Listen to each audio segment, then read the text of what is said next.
Good afternoon, good morning, good evening, welcome people to episode 598 of Film Bastards. I am one of your co-hosts, Mark Foster, and as ever I am joined by... Buonasera, mi chiamo Ian Loring. And we will be joined by Alex later on, but we're not quite there yet. So she'll be joining us later on. But what have we got this week? What have we got? We've been away for about... Getting on for 2 weeks, isn't it? It's getting on for 2 weeks.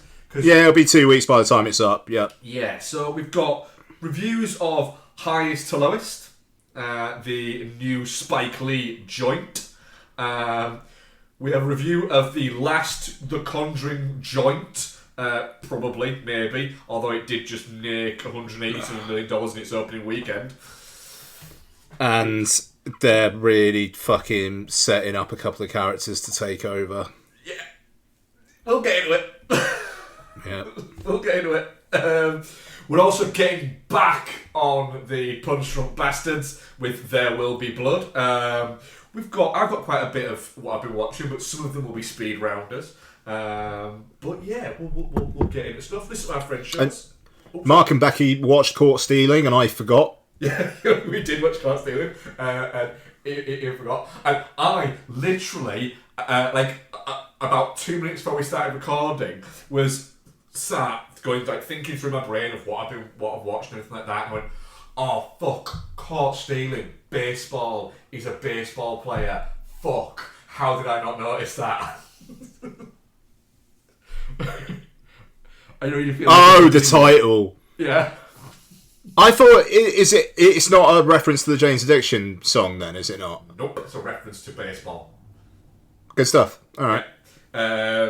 So yeah, me and Bex we'll chat a little bit non-spoilery on that later on. And yeah, listen to my friend shows, Rewatch Project. If it's shit, you spoil away, by the way. It's decent. Okay. It's decent is what I would say. Yeah, it's decent. What I would say to you, Ian, now, actually I'll talk about it later on, but you will be fine with waiting for it to arrive at home. Okay. I'm not going to say, go and watch it cinema, it's fucking great. Perfectly good enough time with it. It'll be on VOD in a couple of weeks anyway. Yeah. So I know a little sip of Pepsi there. So yeah, so go listen to my friend's shows, but as I always say, finish listening to us first, because we're pretty fucking great. Ian, we went to Milan. We did. Yeah. And it was pretty fucking good, wasn't it? What a town. Yeah. What a place. My word. What an experience. Yeah, it was. So we went to Milan. I thought we took a little minute to just appreciate the fact that we had a great time in Milan. Watched the football, which was just incredible. Yep. But at the San Siro, it genuinely, I kept saying it. It doesn't look real. Yeah. Like, it doesn't look real where it is. It is this monolith of greatness that just exists there. There's this bastion of wonderment. This fucking 1970s brutalist son of a bitch. Yeah, and then you get in it, and it's just, this is just fucking great. Yeah, but we had a great time. Watching a random harpsichord player just play Enya and then just start bashing out operatic hits as me, you and George just sat there and just went, this is great. Literally, we watched that guy for about 25 minutes. It ruled. Yeah. I think you described it best when you said, I feel like I've just ticked something off my bucket list that I didn't even know was there. Yep. Yeah, 100%. Yeah. Wonderful place. Yep. Yeah. Really is. I wish I was there now. Could take me back. Yeah. Only thing that threw me off a little bit was I didn't get to have a good coffee in Italy, which spun me out a little bit. But I did get to have two really good sandwiches. Didn't you? What was that? The one on the Saturday morning? Did they get your order wrong? Was that Noel? It was just, they got Noel's order weird, yeah. It was just, that it was just an adequate coffee. I Yeah, expected to get a really good one, and then I had 2 on the Sunday morning, and I was like, I had one then, another one not too far afterwards, because I walked by a place and went, no, that's the fucking place. That is the place that will give me a good coffee. And I walked out drinking this coffee going, it's fine. It's just like I have it at any city, anywhere. It feels like you could be chasing the dragon a bit there. It does a little bit, yeah. Yeah. But that Luini's fucking whatever the fuck that was just magnificent. Yeah, folks, if you're ever going to Milan, Luini's, you can see like YouTube videos and stuff about this place. It's queue, massive queue, but they serve you really fast.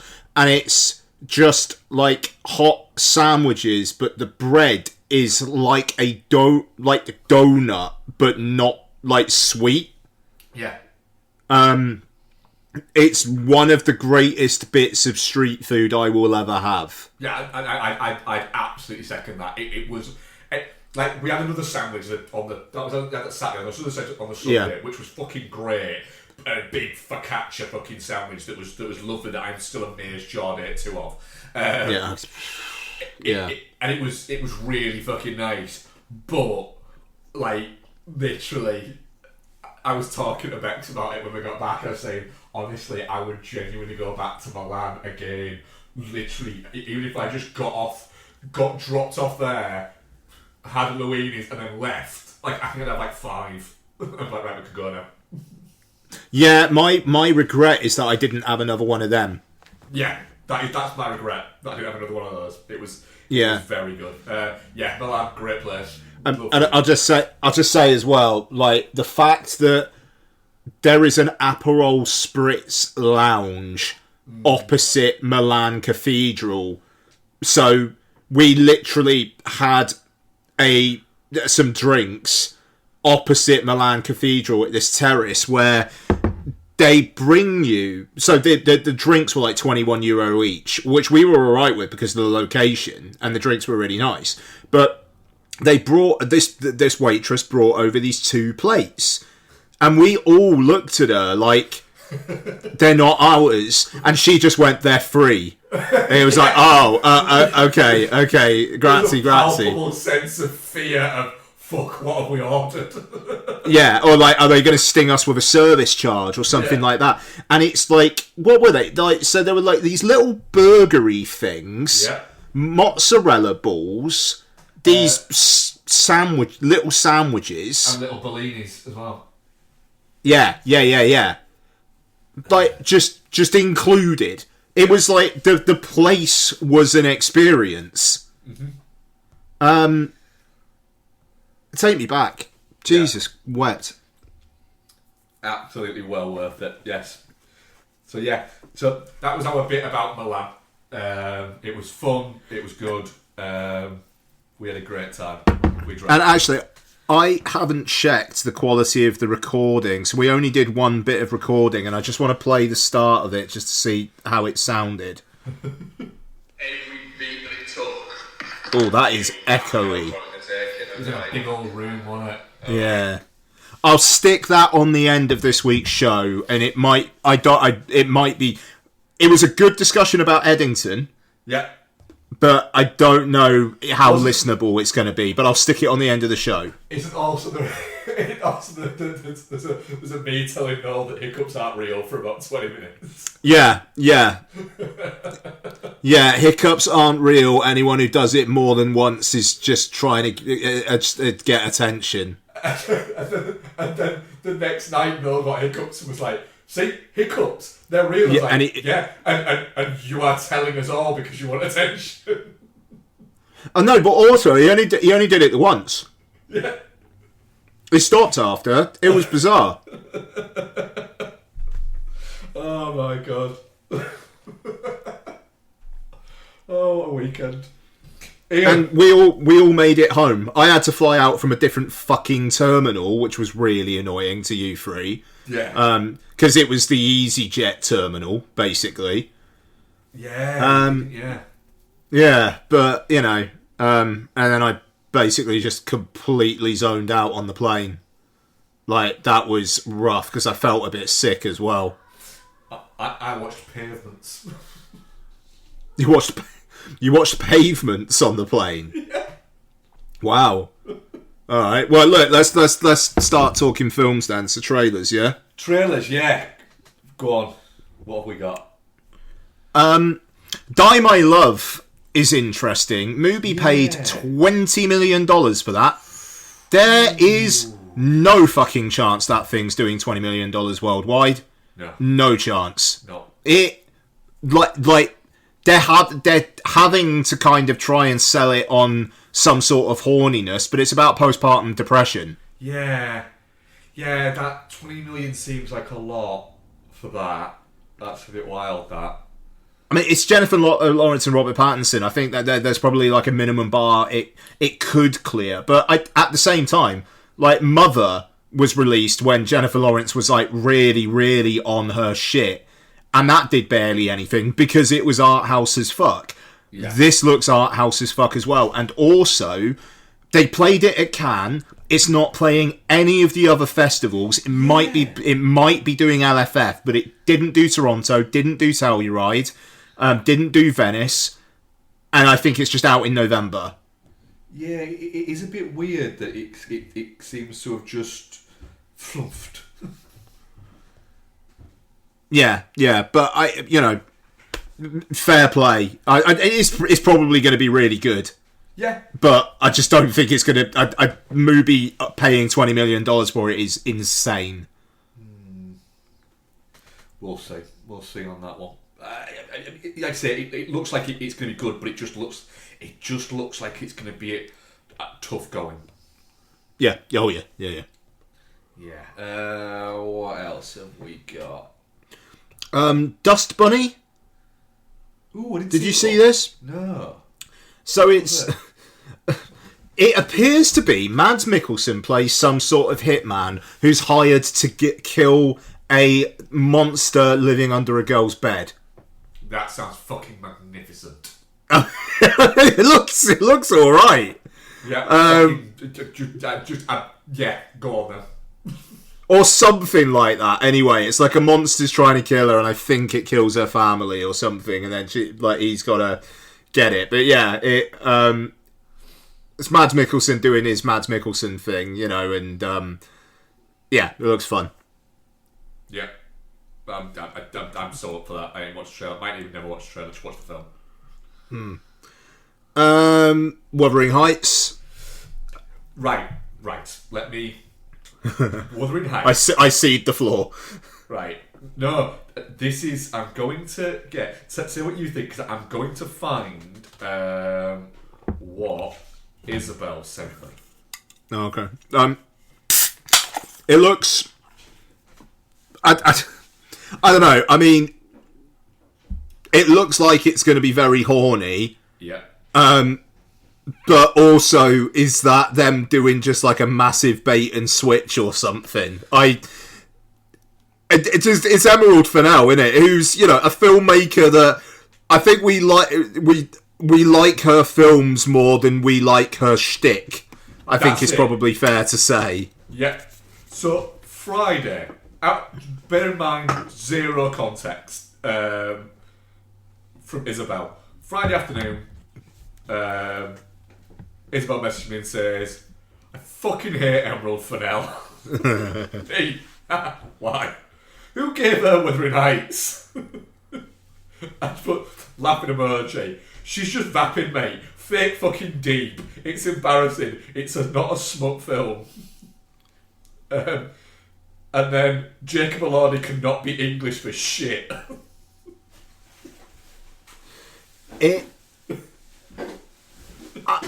Jacob Elordi and Margot Robbie, bit of an age gap there, isn't there? Which is fine, Is there? Because she's, 35? How old is he? I think she's isn't she older than you'd think she is? I think she's he's 28. And Margot Robbie is 35. Oh, 35. Yeah, no, fair enough. Okay, fair enough. I'll say this then. Is she not too old for the part? Yes, and he's incredibly wrong for the part. So that's a great combination. Yeah. However, what I will back up on the point which you make about the age gap thing there is, right, the age gap between them is only 7 years. And I admit that, I agree with you, that it feels, even though you know the age gap's only 7 years, it does feel weird. But her and Colin Farrell, where I think the age gap is probably about, he must be, what, late 40s, early 50s? So it's probably like 13, probably double the age difference. That feels more realistic. Oh, just on that film, do you know who's doing the score for that? Who? Joe Hisashi, Miyazaki's composer. Oh.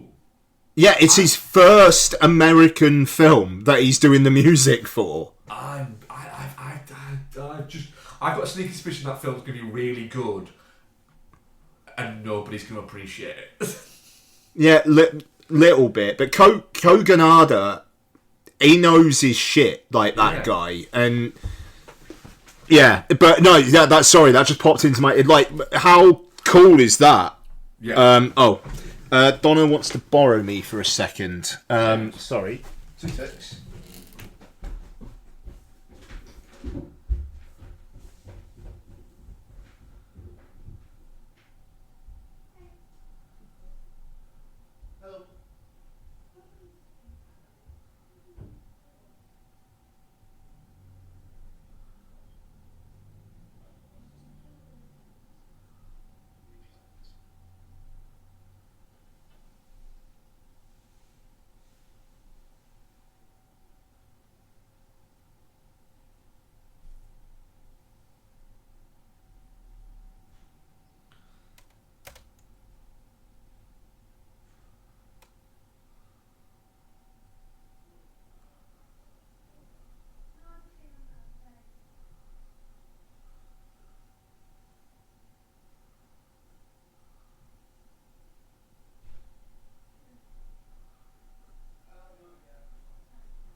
Sorry about that, mate.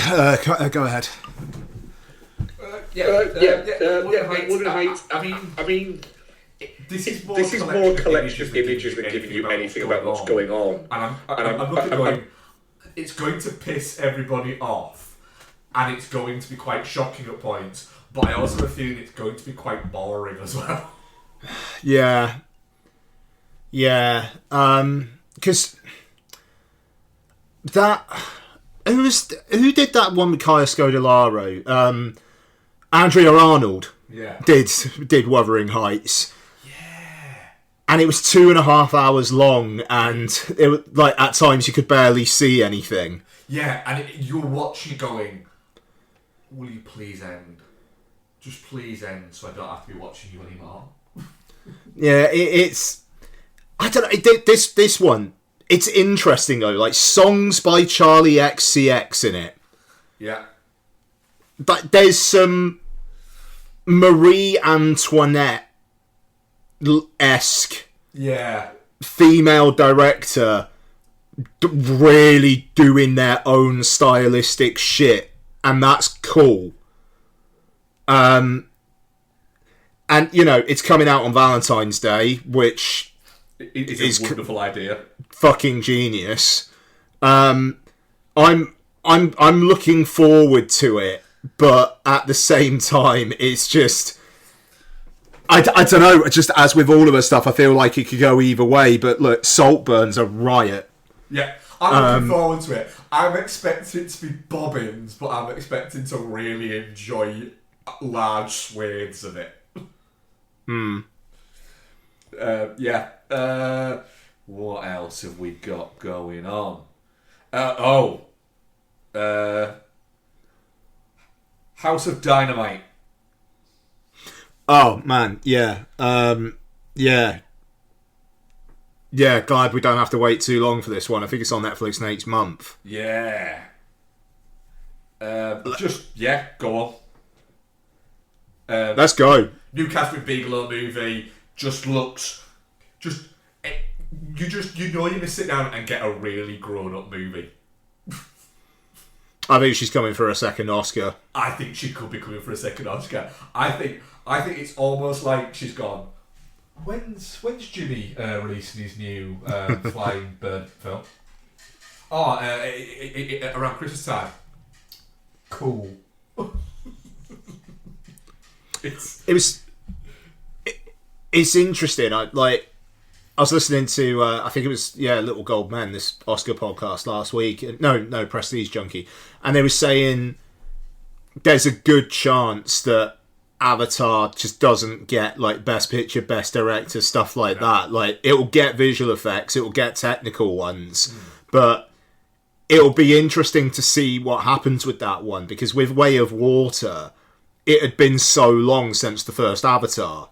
Yeah. That it did feel like a bit of an experience again for people. This one, I question that. It's only been 3 years. Yeah. And, if it's the same shit again, except this time there's bad ones. That's it. It just looks shit. But House of Dynamite looks great. Yeah, it does. Sorry, yeah, and the concept of it, like the same 18 minutes being played over again through different perspectives. Yeah, is a very cool idea. Yeah, and you know that Bigelow isn't going to have a lot. There isn't going to be a lot of retread over that. It isn't going to feel like you're retreading the same ground like a Groundhog Day movie. It's going to feel like buff, bang. Yeah, totally. Buff, bang. Begonia. Oh yeah, there's a new one of this, wasn't there? Yeah. I feel like it's kind of making it obvious that she actually is an alien in this. Does seem to be, doesn't it? So it does have hues of the girl who fell to Earth. The Girl Who Fell to Earth? Yeah. What's that? It's a riff on The Man Who Fell to Earth. Oh, right. Sorry. I thought that was a thing. We'll see with this one.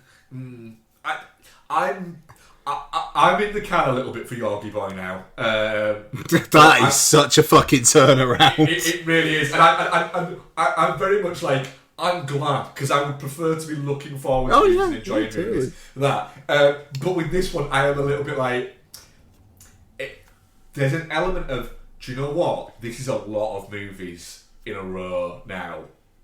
And it feels like at some point you're going to be watching one of them going, you maybe didn't need to make this. Yeah. I mean, we'll see. I think it's interesting that it's just coming out in October. Like, it's not got like a December, January kind of There's no slot. bothering. It's just it's just getting released. Yeah, I wonder. I mean, apparently Jesse Plemons is like the standout in it. So that would be cool. It'd be nice for him to have another Oscar run. But yeah, I think it's going to be good, but I also think it's going to be 2.5 hours long. But I like Poor Things and I like Kinds of Kindness, so I don't know why that's necessarily a bad thing. It looks like Yorgie Boy doing his thing again, and he's done his thing a couple of times in the last couple of years already. Begonia, 117 minutes. 117 minutes? Yeah. Okay, alright, great. That'll do, actually. If it's like 110 before credits, that's a lovely old job. Yeah, I'm down for that. What else have we got? We've got a few more, I think, don't we? I want to say we do. Secret Agent. Oh, I didn't see this. This is the Wagner Moura one. Yeah, looks good. Yeah. It looks good, yeah? Good. Yeah, apparently it's good. I mean, did it win the Palme d'Or?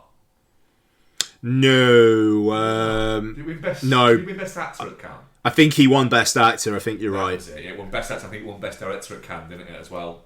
It looks really good. Just looks really kind of like a taut, kind of thrillery movie that's going on there. And Vandemore, I think, is a really underrated actor. Yeah. It's almost like he does the roles that I think are just they're good meaty roles.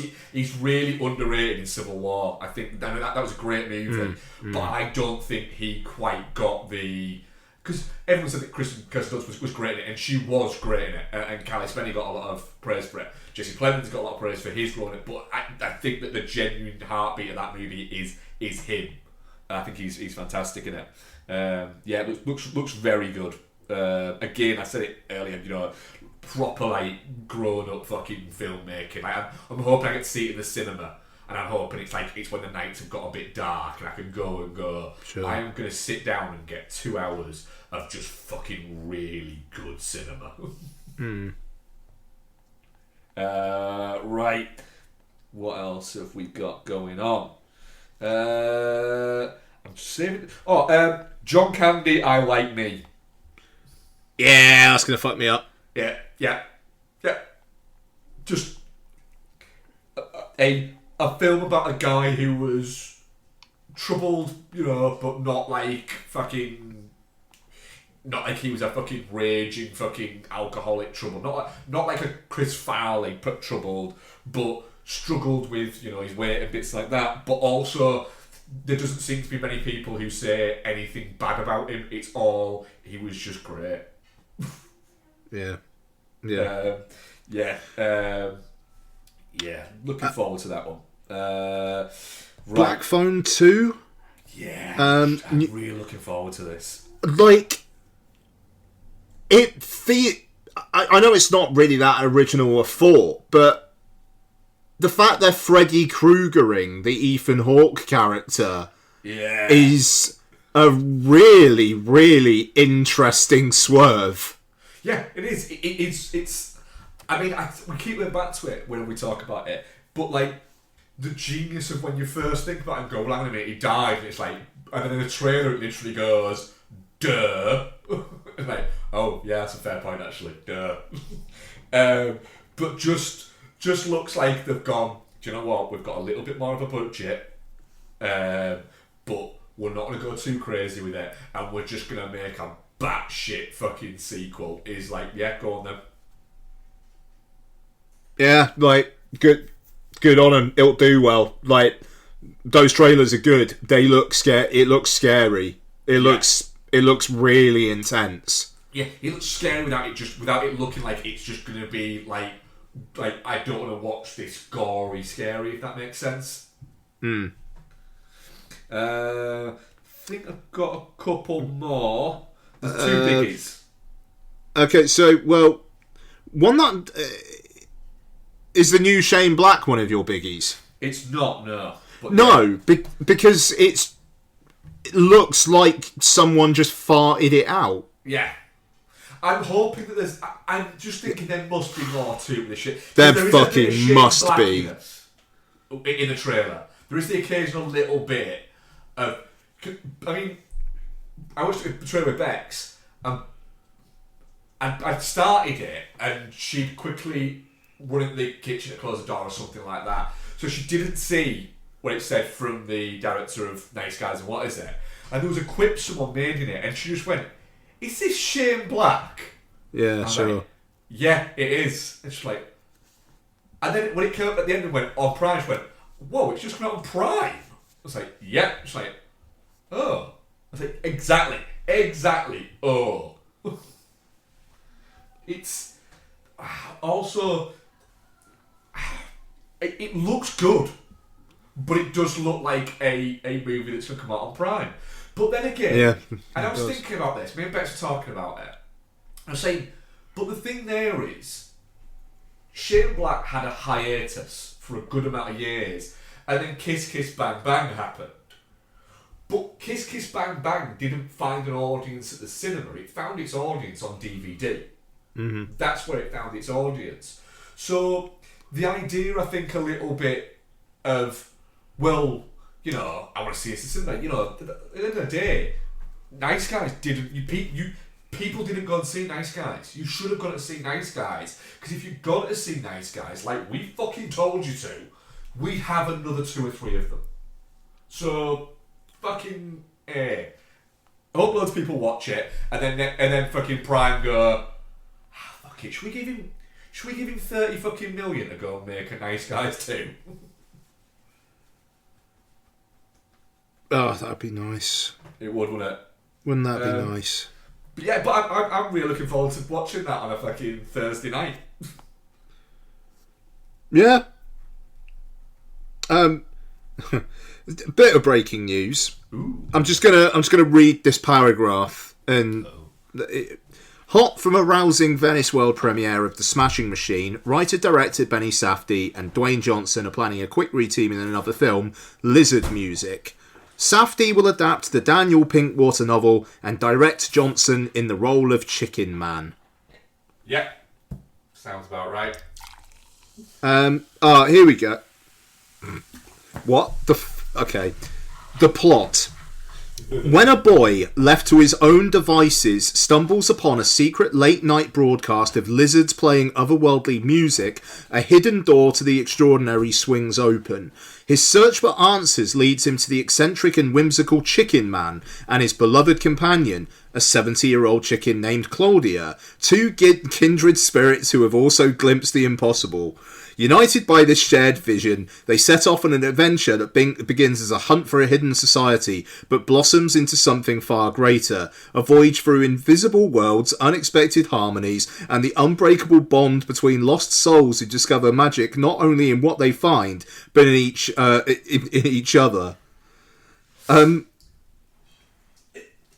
Is there a possibility that Dwayne "The Rock" Johnson's getting us back a little bit? And is there a possibility that chicken will be voiced by Emily Blunt? Oh yeah, you could totally see that, couldn't you? That is quite the follow-up to The Smashing Machine. Yep. Which we got a new trailer for, actually, before. Oh yeah. We got a new trailer for that and a new trailer for One Battle After Another, back to back, before Caught Stealing, I believe, and. Yeah, both of them look fucking brilliant. But Get Smash Machine, I the more I see it, the more I'm like, do you know what? This looks like it could be a banger, you know. I have a feeling that we could see a year where Dwayne "The Rock" Johnson picks up an Academy Award. Oh, it's happening. And it does look. The thing is, it looks like he might actually deserve it as well from this. I know we've had our shit with Dwayne. We've gone 180. I'm looking forward to us kind of maybe heading towards more of a 360 with him.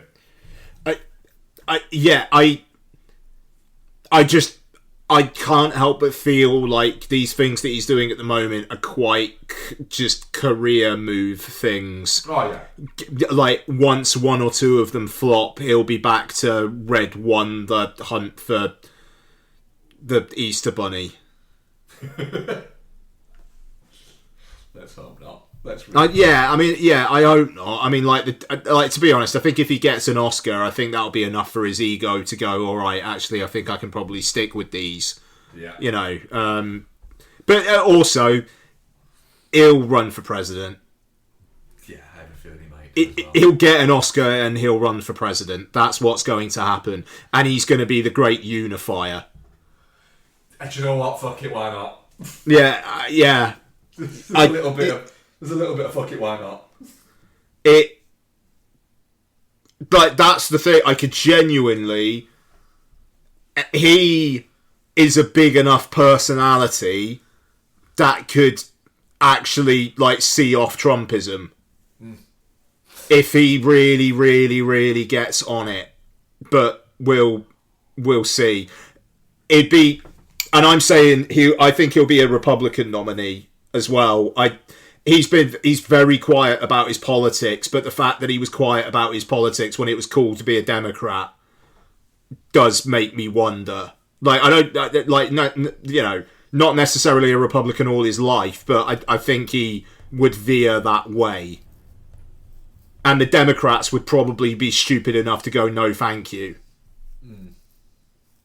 Anyway, interesting one. We haven't even finished trailers yet. Jesus. Sisu Road to Revenge. How do you make Sisu better? Add Stephen Lang as the villain? Yeah, which just kind of feels like, yeah, you would do. That's what you do. You'd add Stephen Lang as the villain. Yeah, great stuff. And then I think I've got two others. Let's go with one of the big ones. Wake Up Dead Man and Knives Out Mystery. What do you think? Sure.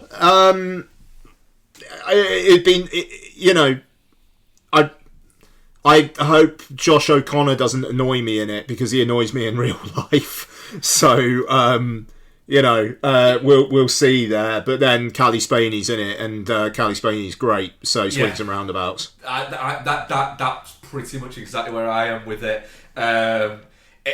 It looks like it's closer to Knives Out than it is to Glass Onion. For sure. Which I'm kind of on board with, and I quite enjoy Glass Onion, but I am kind of more on board with it being a little bit more kind of Agatha Christie, where I thought Glass Onion was a little bit more, it's Agatha Christie for the new generation. It's been like, fuck off. There's an element of that, whereas this just feels a little bit more. It feels a little bit more like pulp novel-y. I like that kind of element to it. But yeah, we'll wait and see.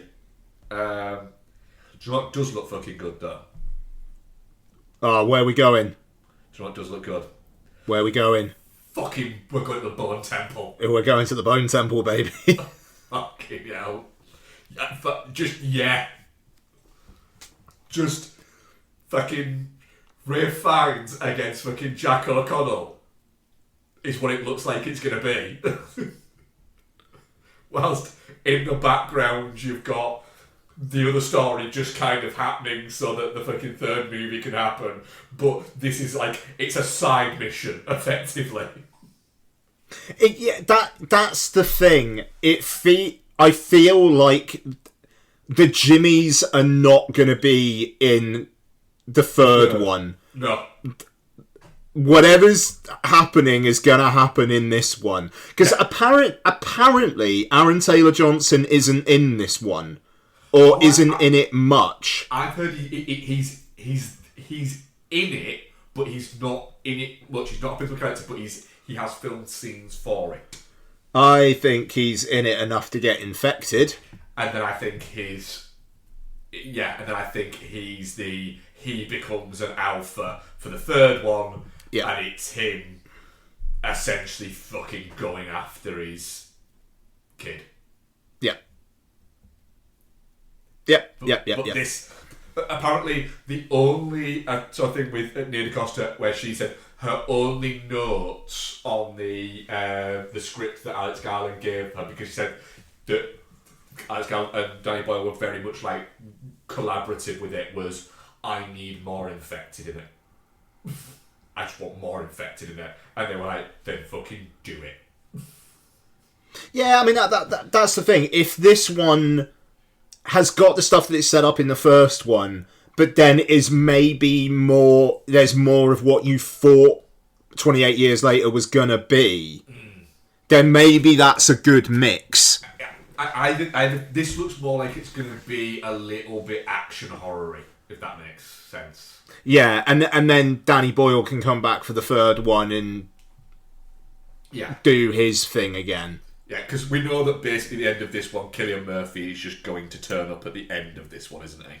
Yeah, it kind of feels like a Jim. I haven't heard that name in a long time. Yeah. You know, and like it. Yeah. And there's some speculation that one of the Jimmys, the one with the freckles, might be his kid. So that might be how he comes into it. Because there was a little bit of sort of like speculation at some point that that we might not get the three of them because it all depended on how well the first one was received and how well it performed. And at first it was looking a little bit shaky. It ended up doing, it certainly washed its face. I think it did over 150 million in, off a 60 million budget. So we're gonna get the third now, I think. I think that was almost like bare minimum what they wanted it to do, because that trailer was like the most watched horror movie trailer online of all time. Yeah. There was a real build and anticipation for it, and then the word was just too mixed. Because that ending, first off, it's not that scary. Like, we know how much I was fucking dreading it, and then coming out with it, I was like, no, that was fine. So, and that's my personal experience, but it's like, it's not that scary. And then you've got that ending, which is such a, what the fuck is going on here? That it does leave some people with a bad taste in their mouth. And, I just think if you're a person who goes to the cinema every now and then and doesn't really pay all that much attention and just wanted to see the next 28 Days Later film, and it ends with 5 minutes of Power Ranger Jimmy Savile impersonators killing infected, which is what it is, with sped up Teletubby music in the background. Yeah. It's a bit wild when you think about it. Fuck it. Let's go. So yeah, but now you got Nia DaCosta, who is an American woman who probably didn't grow up with Jimmy Savile. No, and which is just fascinating. Imagine that, and explain it to her. Right, so he's this trans entertainer. He was a bit mentally. Laura Shelton was like, oh yeah, he used to play a show called Jim Will Fix It. He did all these things for these kids. Oh yeah, and then he buggered a load of them. In what? And then he died, and then Shane Ritchie did a really ill-advised one-off tribute show that I think has probably been completely wiped from the BBC archives now. yeah. There is. Just sling it in the yew tree fucking vault. Jesus. Alright. There we go. That's trailers. Highest to Lowest is written by a man called Alan Fox and directed by Spike Lee. And it is based on the movie High and Low by Akira Kurosawa, which is based on the novel King's Ransom by Ed McBain. And, well, what's it about? It stars Denzel Washington, Jeffrey Wright's there, and a man named A$AP Rocky is also there. When a Titan music mogul is targeted with a ransom plot, he is jammed up in a life-or-death moral dilemma. That's what IMDb says. Ian, highest to lowest. Just Spike Lee, isn't it?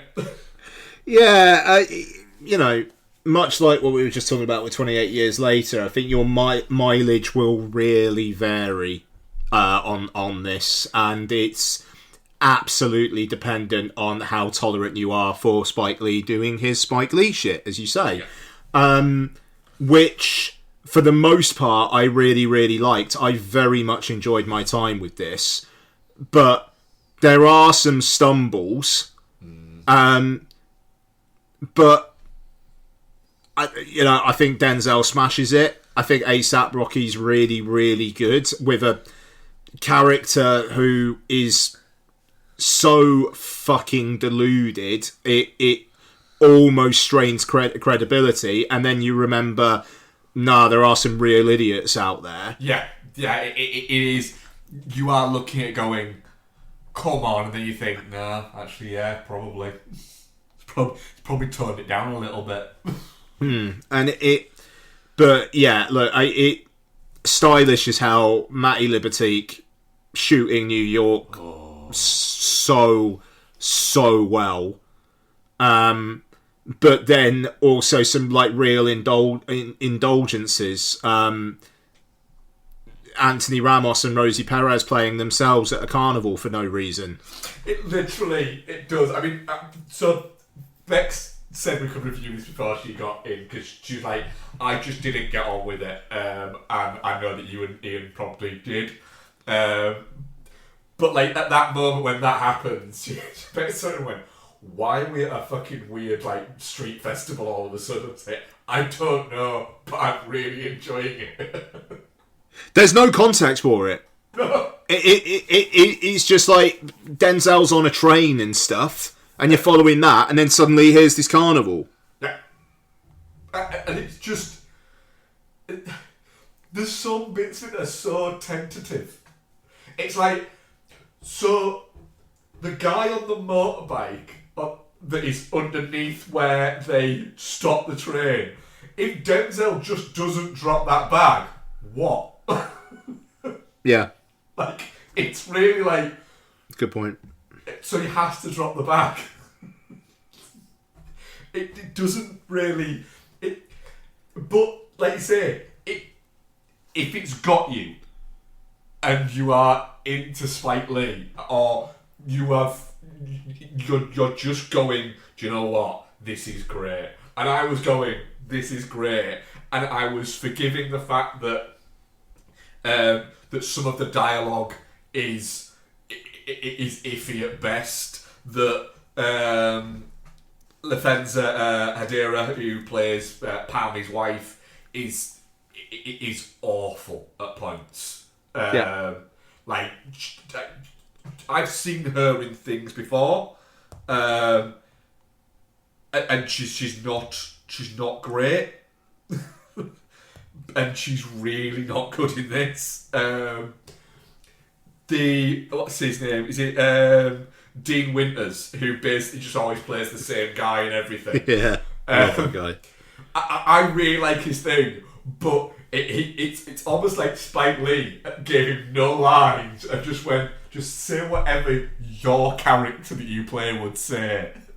He's gone, okay, I can do that. I was a big fan of him when he chases down that guy, just fucking kicking and punting the bike helmet. Just the sheer, for fuck's sake, of like his whole performance. All that he's running after him and all that. Yeah, he's like, I got you now, motherfucker. I got you. And then he does just pump the lights into it. It's great. That, and it feels like an improv as well. Like, I love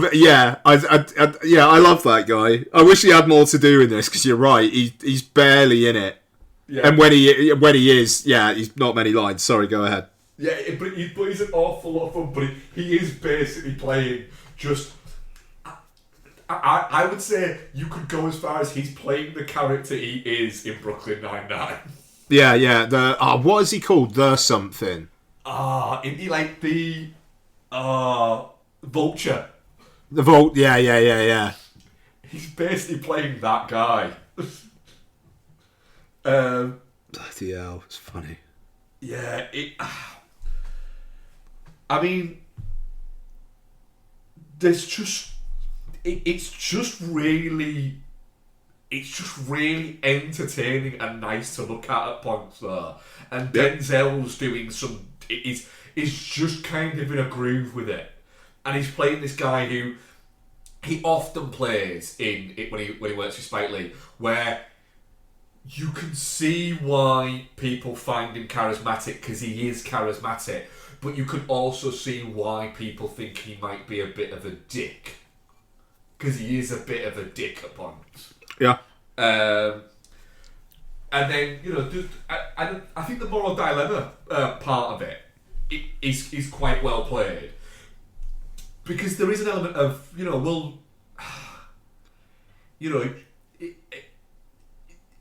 at the end of the day, it isn't his kid, and it's $17.5 million is a lot of money, and so there's an element of, well,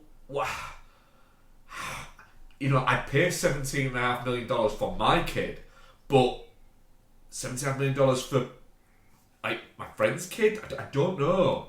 And there's an element of like he does do it, and I genuinely believe that once it's kind of like his kid and his wife have gone, no, you're fucking doing this, that he is okay with doing it, and he has snapped out of it. But you can almost see like the dilemma and the turmoil that is there. I mean, it would have been. I will say it would have been interesting if they played up more the, once he's done it, and then those guys have that conversation with him where they're like the deal's off and you could be done for fraud. The fact that doesn't come in like into his mind like at all. I don't know. It maybe would have been quite interesting for the moral quandary, kind of introducing that earlier as well, because otherwise it's just like. Because it seems like he's got the money. It's just like that is a lot of the money that he's got. Yeah. And then it's like, well, actually, it wasn't even his money in the first place. And then it kind of that doesn't really turn into anything other than building on the whole. He needs to break out and start his own label thing again. Yeah. Start up from the ground again. Yeah, which then leads to. Scene that just goes on for way too fucking long at the end. When like the previous half hour, the two encounters that Denzel has with A$AP Rocky are electric.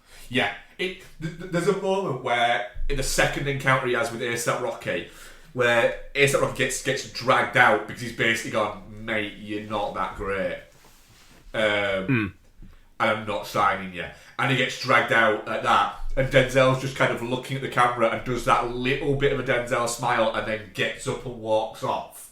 There's that little laugh bit, gets and walks off. That is when it should have just gone a Spike Lee joint and then finished. And that would have been me going, fucking yes, 5 stars. But it just goes on that little bit too long. And it then has the next kind of bit where it feels a little bit like we're just getting that bit because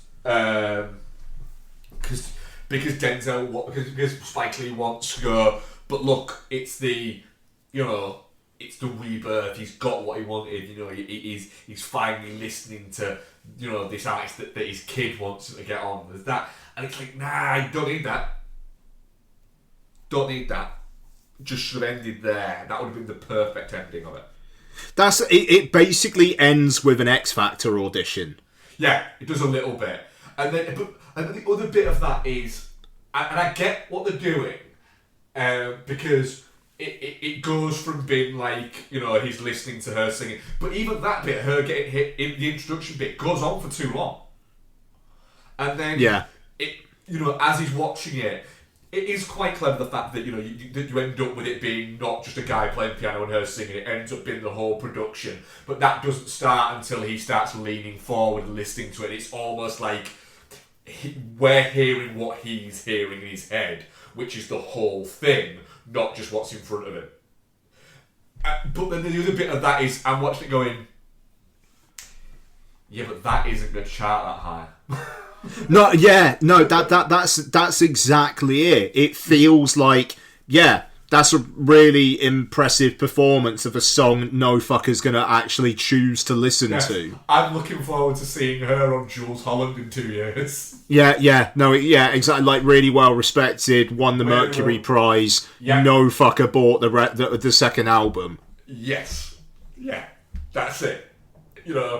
It's great, but you aren't living in that penthouse for much longer if this is your great hope.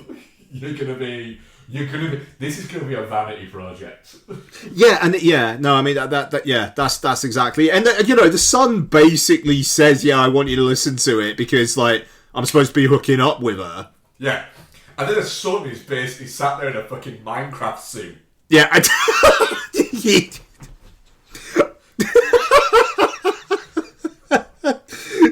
Yeah, no, that's perfect. That suit was earthy. Yeah. I had a fucking great time with Highest to Lowest. It's like you say, it depends on your tolerance for when Spike Lee decides to go off a wandering, and I was happy to do that. When you get when they're going to like the New York the subway bit, and you get a flash of fucking Michael and the Seeks broke out the fucking 16 millers. Go on then, for no reason, and then you watch it going, this is great. Yeah, it's a lovely old job, that. Yeah, it is. I wondered how Spike Lee was going to do a film that was loosely based on High and Low by Akira Kurosawa, and then he did. Yeah? Go on then. Definitely not shit. Also as well, Ice Spice was in it. I don't know what Ice Spice is, but she was quite good in this. Was she the Youngblood's partner? Yeah. Yeah. Yeah, no, that was a good scene. Yeah, she was good. Young Felon, sorry. Youngblood's an actual musician, isn't he? Yes. Yeah. Young Felon. Yeah, but yeah. Also, Rocky was good. Like, yep. Yeah. Apparently, he's really good in that new Rose Byrne one. If I had legs, I'd kick you. Like, it seems like he's actually trying to make a bit of a career for himself, and fair play. Yeah. Our audience poll was definitely not shit 100% on that. Nice. Yeah. Cool. Fucking cool. What have you been watching, Ian? Okay. So I've got a few things. Just keeping an eye on my battery discharge as well. I'm trying to get the solar in the battery to basically not cost anything today. So I'm doing some exporting at the moment, but I want to make sure I stop it before I run out of enough juice for tonight. So apologies, I was a little distracted. Yeah. So do you know what? I've only got a few things. I really haven't watched much of late. The fuck? Yeah, because Donna and I have been watching The White Lotus. We finished the first season. I was really upset with the person they killed off. I was enjoying that character. But good. It is good. The second season, much more horny than the first season so far. Yeah. My only thing about the first season of White Lotus, I enjoyed it. One of the things, I enjoyed it while I was watching it because it's quite pretty to look at. The whole thing. The resort's pretty to look at. The people are pretty to look at. And it's a pretty looking thing. I did think that a little bit like the whole wrap up was a bit like, is that it? You all of that. And it just felt a little bit anticlimactic. Yeah, I mean, it's okay. Spoilers for season 1 of The White Lotus for a couple of minutes. Yeah. So, yeah, I mean, I do kind of get that, but I also thought it was interesting, kind of like how like dark it was, but without really like punching you in the face with it. Like the fact the girl Sydney Sweeney's mate who gets that guy to rob the room, and then, you know, like how that character plays out, where she just like completely just resets back to, yeah, alright, I'm just going to live this privileged life because like actually trying to do something's too difficult, essentially. You know, when she throws his like little wristband pendant thing into the sea, it was like, bloody hell, you didn't have to do that. Yeah, that was a bit like, it's a bit much. Yeah. And then Alexandra Daddario, like her whole, I'm a white woman with problems, no one will listen to me, so I'm just gonna go back to Jake Lacey and like, yeah, I'm fine, and now she's just gonna be quietly miserable for the rest of her life. I thought that was really sad. But yeah, and I didn't see that coming. Even though I did like when she's talking to the beauty spa woman about it, and the beauty spa's woman's just like, "What, you want my advice? I can't be bothered. I'm out," and then just walks out. Like it's great. So yeah, I don't like. I enjoyed the rich white people problems, but then the darkness of, but there are people who do have some like real problems in there, but the world doesn't care. Yeah. And like just and you know Daddario's going to be miserable now. Like it's just so sad. But Murray Bartlett as the hotel manager, his arc through it is so good. And when he took a shit in Jake Lacey's suitcase, man, I wanted to stand up and cheer. Yeah. Even though it was disgusting. And Lottie walked in right when there was the shot where he curled one out. That's what are you watching? I mean, yeah, and like Don was like, "Oh my god," you know, it's so I'm intrigued to see the season 2 set things up well. But yeah, I get what you're saying with season 1, but like it just there's that just undercurrent of darkness, and you know, like Connie Britton and Steve Zahn, it's like they've kind of made up again, but it kind of feels like, how long's that going to really last for? And then they're just going to go through another cycle again, you know. And even though I did like our boy Fred just managing to go off with the Hawaiian dudes, just finding some mates. That was great. That was good. Yeah, White Lotus season 1, really liked it. We're on, I think we're like halfway through episode 2 of the second season and enjoying it. So, other than that, it's been like football and F1 and stuff actually. So, moving on, I watched Peter Weir's Witness. Ooh. Which recently got a 4K from Arrow. I'd never seen Witness before, and man, that they don't make them like that anymore, do they? Like a Harrison Ford thriller, which is also just one of the horniest films of all time. Yep. Like blimey, him and Kelly McGillis. Like that, like when he's like, there's a scene where like he's like doing, I think he's doing up his car or something, and she's there, and he puts a song on the stereo, and he's just looking at her and like tapping the car, and it's just like, man, my panties would have gone down then. Like it probably is like peak level Ford as well. Yeah. I mean, god damn it, he was a good-looking dude. I mean, he still is, considering his age. You know what I mean? Like, but I mean, fucking hell. I do think there's an element of with Ford where I don't think it's appreciated just how fucking, holy shit, that man was a fucking good-looking guy. Yeah. No, it's wild. But yeah, no, I really enjoyed it. Really interesting film, and I like his relationship with Alexander Godunov as well. You know, where they're never really that antagonistic with each other, despite the fact they're basically after the same woman. Because Ford almost knows, like, once this is all over, I'm going to go back to my life. You're going to get married to him anyway. Yeah. You know, but I will have had my fun, sir. Yeah, no, but I mean, God, like when he says to Kelly McGillis, it's like, you know, if we made love last night, I'd never leave, or you'd have to come with me, and and you know she's thinking that as well. Yeah. And yeah, good movie. One of those movies where it was like Ford did it as like I just want to make this movie. You know, he didn't do it as like a movie star movie. I think he only had like a budget of like $10 million or something like that, and it ended up being like a big fucking like a big hit. It got nominated for a bunch of Academy Awards, I think, as well.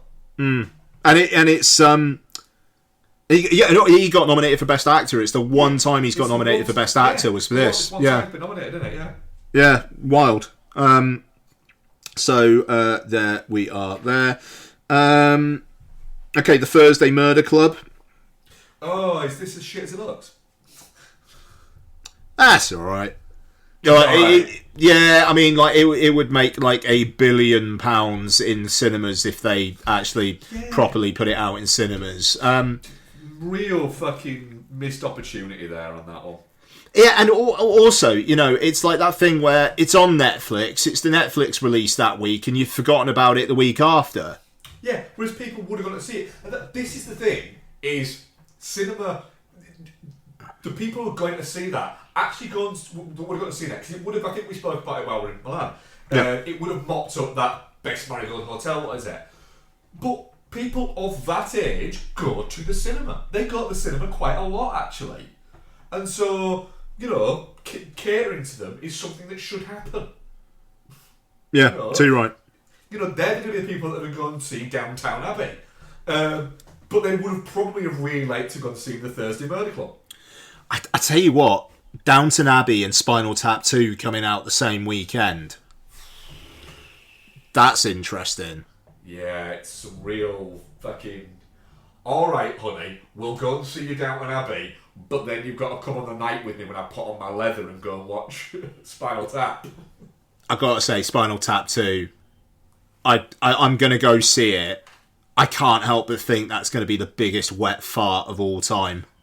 I was saying to Bex about this and saying, a bit of hammering on air, I was like, Bex said, are we covering it? I was like, I don't know if we're covering it. Like, I'm curious, but if Ian turned around and went, nah, I would have been I'm going to see it because I think I've got time this weekend to do 2 films, because I'm going to do Spinal Tap and The Long Walk. Well, that's it, and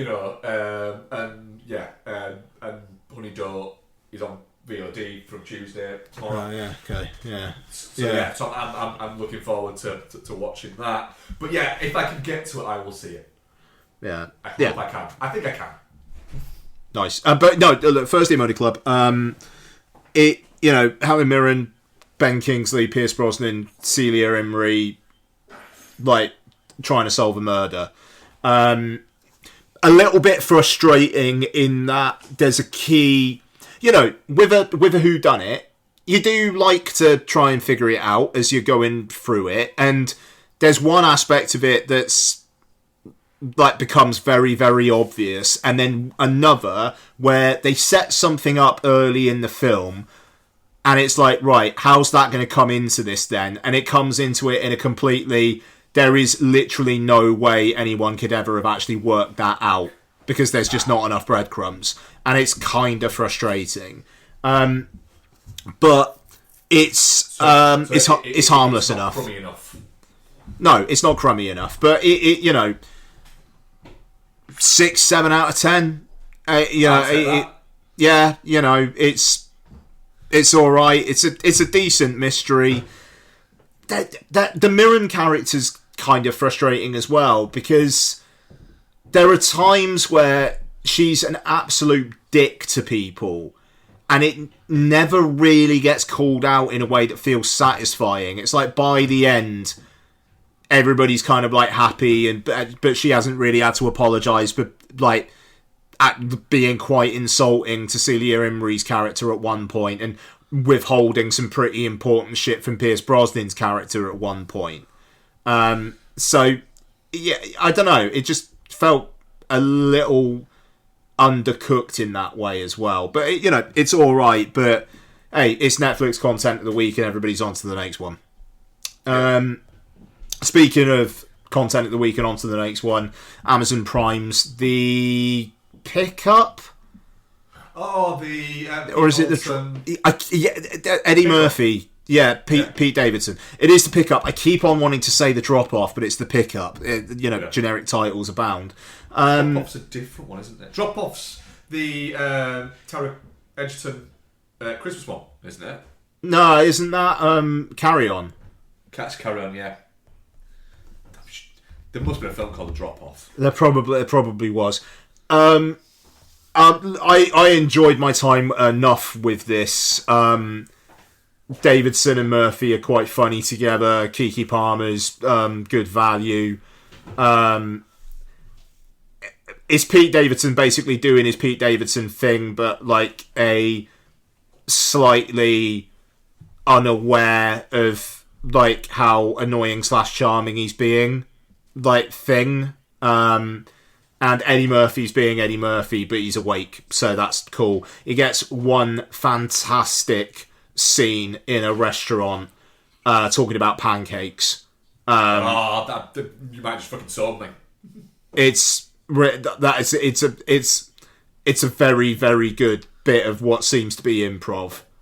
And I enjoyed that. So it's plain watch the movie. I might watch it on a plane at some point then. Yeah, I mean, like, I watched Thursday Murder Club on the bus to Gatwick, and then I watched The Pickup on the plane to Milan. And perfect ways of doing them. So there's them, and then quickly rewatched Thunderbolts. I really like Thunderbolts because I think it's not just affecting that it wants to be about something. I think it is trying to say some interesting shit about loneliness. Not necessarily trauma, just being fucking lonely. And, like, sinking into that. And which I think is well done. And that's it, I think, with Thunderbolts. It does that really well. Yeah. And I feel like it's a film that doesn't necessarily feel like it's got baggage, even though by the end they've set up like a major thing for Avengers Doomsday. I like that it feels like its own thing. Hannah John Kamen is like it feels like she's barely in it. And I'm sure she gets a lot of screen time as Ghost, but like I remember Wyatt Russell and Lewis Pullman and Florence Pugh way more, and Sebastian Stan, that Sebastian Stan on the motorbike doing the T2 thing still rules.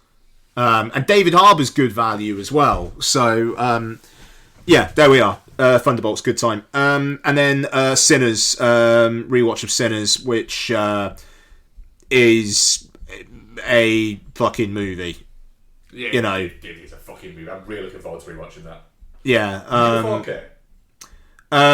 No, I've got it in 4K on Apple, which is more than all right. Retains the IMAX aspect ratio shifting as well. Ooh, nice. Which I didn't see in the cinema because it had left IMAX by the time I got back from Japan. So, the stuff it's doing with the aspect ratio switching is very, very cool. And that film looks great. It sounds great. That ending kind of epilogue thing rules. Yeah. Nice. Sinners, brilliant. And that is it from me. Well, Bex is here, but I need to go and take a quick pee break. So, Bex, while I'm pee breaking, do you want to do what you've been watching? Yeah, I can do. I'll listen, Bex. Yeah, we're going quite far back, aren't we? Because, we've not recorded in a little minute. So while you guys were sunning yourself in Milan, I watched a few things. So I had a rewatch of Barbarian. Nice. Yeah, it really, really holds up on second watch, to be fair. I still love the bait and switch for, like, it starts, there's this whole build up, like, there's this whole, like, oh my god, is he creepy, is he going to do something to her while he sleeps, blah, blah, blah, and then ultimately, it's not even about him. Yep. It's about Justin Long, and it's, like, weird, creepy underneath of his house, and his greed.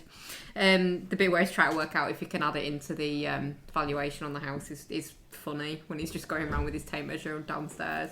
There's that one moment where like he's doing that, and there's like is it like a bucket, and he's just like, gross, and then just carries on. Yeah, it's great. Yeah. It is.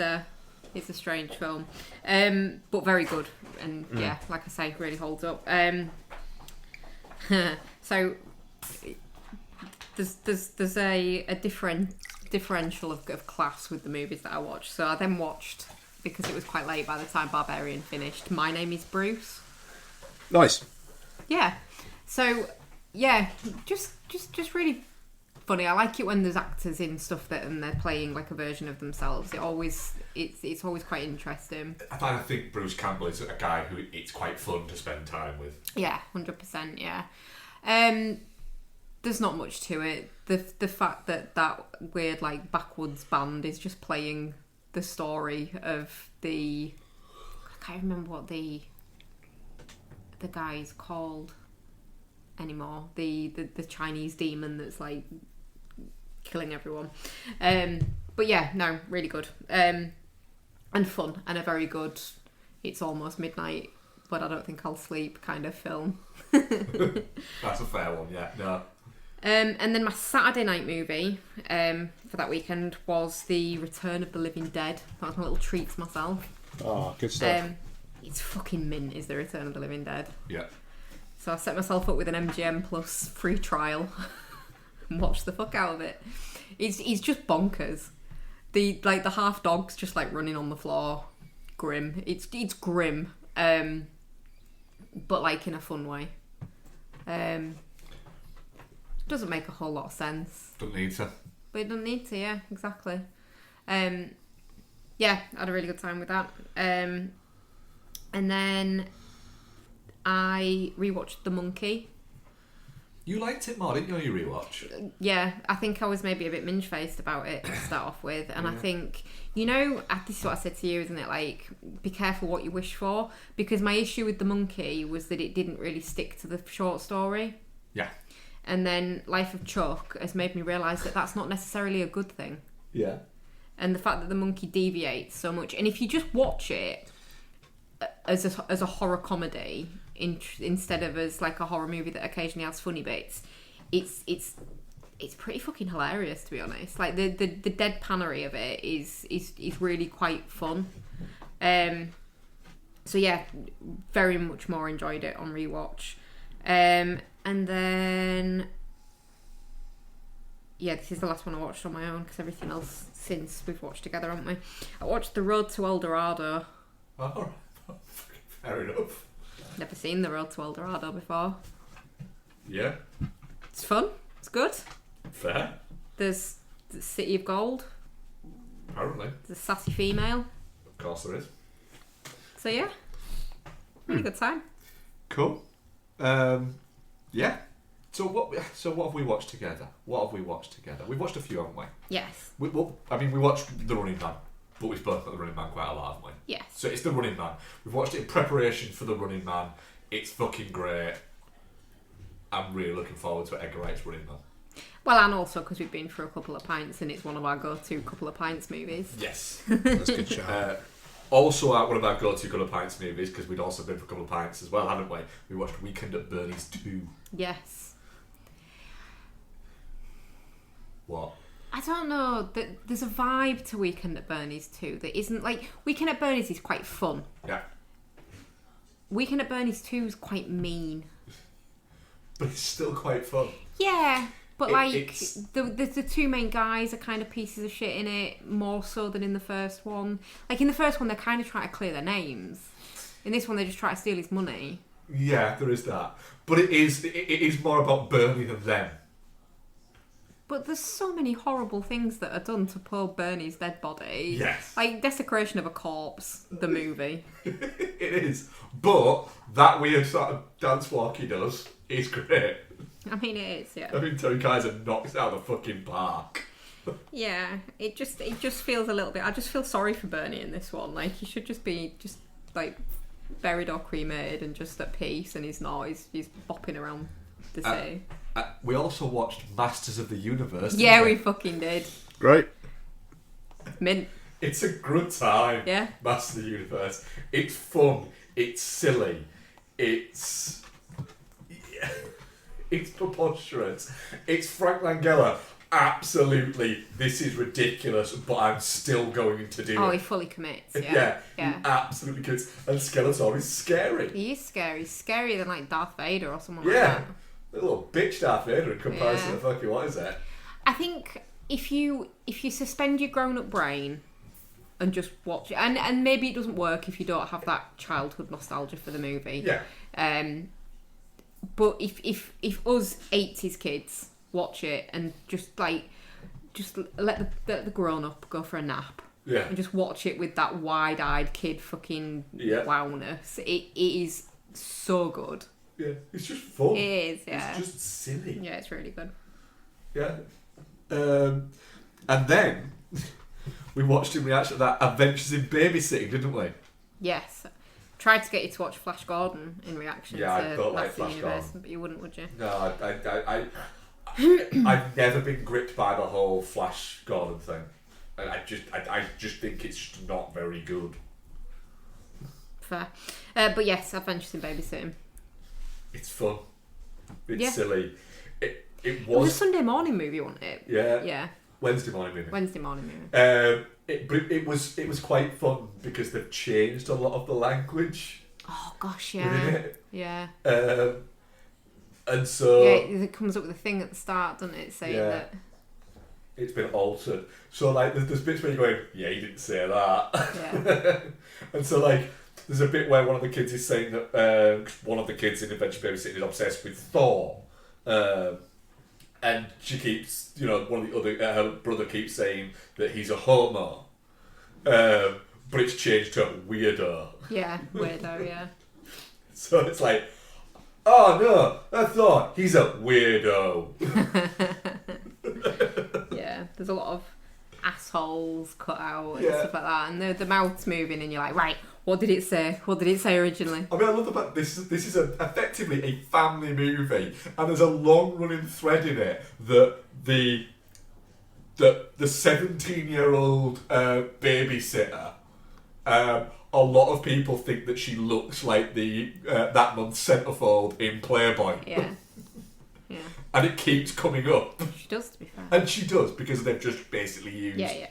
And she was it. But yeah, it's the fact that like looking back on it, like now in an 40-year-old movie, it's like, yeah, it was okay to basically just go, look, that's 17-year-olds in Playboy. Yeah, It's just a bit yeah. shit wouldn't wash now. It wouldn't. But it's a fun movie. Yeah, it is a fun movie. Yeah. Hijinks. I am a big fan of One Crazy Night movies. Yeah. And that's a good One Crazy Night movie. And we also, to cap off what we watched together, we rewatched Candyman, didn't we? The Yes. Near the Costa one. one. Yeah. What do you think on your rewatch? I liked it better than when I originally watched it. I think part of why I didn't like it before was because it's like, well, it's trying to take this whole like Candyman story and turn it into like a whole other thing. But on rewatch, not being as sniffy, it does actually reference that he was the original, and then these others have kind of been essentially like infected by the spirit of the original Candyman. Yeah. And driven to do these things. So it does feed back to it. It's not... I feel like It's not amazing. No, I feel like there's a better movie in there somewhere that Nia DaCosta, I think, wasn't quite allowed to get out. Because she said that it was a little bit... The movie that got released was a little bit not quite her movie. And the fact that it's only 90 minutes long, it kind of go, yeah, alright then, can see that. I'm concerned about her doing 28 years later. I'm not, because Bone Temple looks fucking mint. Does it? Yeah, it's fucking ace. Sure. I don't know. She's done that. She's done Marvels. Like Marvels. It's crap. It's not. What else has she done? But those two are the big ones. Right. Yeah, so concerned. I Candyman's good, not great. liked it. Oh, and then actually no, because I forgot we had bits. We're gonna go non-spoilery, but we watched Caught Stealing, didn't we? We did. Yes. I forgot. So Caught Stealing, written by Charlie Houston and directed by Darren Aronofsky, and stars Austin Butler, Regina King, Zoe Kravitz, Matt Smith, Liev Schreiber, Vinny D'Onofrio. Bad Bunny just keeps cropping up in stuff and it's not great. And Carol Kane is also in there. What did you think to Caught Stealing Bags? Do you know what? I really enjoyed it overall. It's... I said to you, didn't I? It's quite amusing how they've marketed it. Again, non-spoilers, but it's quite amusing how they've marketed, given how it kind of pans out. Matt Smith's atrocious in it. Oh, Yeah, no. He's not a good actor. Like, he's just not. No. But Austin Butler is really good in it. Like the kind of like relatable. Don't get me wrong. He's fit as fuck and he's buff and he takes his shirt off a lot. But the relatable everyman kind of, oh shit, record scratch freeze frame. I bet you're wondering how I got here. Kind of energy to it. The fact that he does the right thing a lot of the time. Poor kid. He does the wholesome thing a lot of the time. Yeah, he does. Yeah. That's the whole thing of the thing. He's supposed to just be a wholesome, nice kid from a small town. Yeah. Who's ended up in this situation. Yeah. But he's not an oh shucks kind of guy. No. It feels kind of capery in a kind of. It's got a good frenetic energy to it. Yeah, liked it. I liked it. I enjoyed it. Austin Butler is a fucking movie star. And he needs to kind of accept it and not constantly go, no, I want to be a character actor. Mate, you're going to be a movie star, just ride it. No, but if But he's a good actor. He's really good in it. But if he continues with that mentality, then he gets to keep doing interesting roles. And I hope he does, but I just think that there's an element of him going, it's going to happen no matter what you do, mate. Oh my god, but can you imagine, like, I'd hate to see him turn up in, like, a fucking rom-com or something. But I bet it'd be great. Probably, but I don't know. Yeah, it's... Right. What I am going to say, though, is I do get the feeling that this script would have been better handled by a director who is more attuned to what this type of film is, whereas Aronofsky isn't really. It is a sharp shift for him, and it feels a little bit. It feels a little bit like he's having fun a little bit with it, like like this is so easy for me because I'm Darren Aronofsky. I don't get that. And there's a little bit of that where it feels a little bit undercooked a little bit at points. And it's almost like, mate, if you didn't have some of the cast that you had in here, they're carrying your movie. Could that possibly be, from your point of view, though, because you don't like Aronofsky? Because you don't. No, I don't, but I do think that and are you projecting that there are other filmmakers who could have taken this cast and everything like that, and gone more like fucking with it. I think though, if you'd watched this not knowing it was an Aronofsky movie, you'd have enjoyed it a lot more. I think there's a certain amount of preconception that you can't avoid. Possibly. And I think not that you'd already decided you weren't going to like it because you don't like Aronofsky. I wouldn't ever disrespect you by suggesting that you would do that. But I think there is a certain subconscious element that you can't really stop. I think there's an element of with it. It feels a little bit like because this isn't because I haven't written it. It's not one of my autoristic pictures. I can just turn up and because I'm Darren Aronofsky, I can do this. There's a little bit of a whiff of when Soderbergh does this kind of thing to it. I'm sorry, I don't get that vibe off it at all. Also, could Bad Bunny stop being in things? Which one's Bad Bunny? He plays. He's Bad Bunny. Colorado he plays. Oh, okay. Because he's shit. Yeah, he was shit. In anything I've ever seen him in. But yeah, listen, I don't think people need to run out now to the cinema and watch it, but it's a fun movie. When it comes out, when it's available to watch out there and it's on streaming or whatever, it's a solidly fun fucking weeknight movie. Is what I would say. Just speaking about musicians in films and stuff, because obviously I've missed the highest to lowest Yeah. review. I was actually really impressed with A$AP Rocky in that. He's good, isn't he? Yeah. He's good. I was stunned because I thought it was going to be shit. He's just Mr. Rihanna, really, isn't he? And he was good. And that, I was really impressed by him in it. Yeah. More so than any of the other actors, to be fair. I'll speed around my other bits. Many I've talked about. Oh, I rewatched Pretty in Pink. I love Pretty in Pink. Even with that ugly dress. I don't give a shit. It's fun. It's good. It's a comfort movie for me. I like watching it. It's very good. James Spader plays an all-time great dickhead in it because that's what James Spader can do to people. Yeah.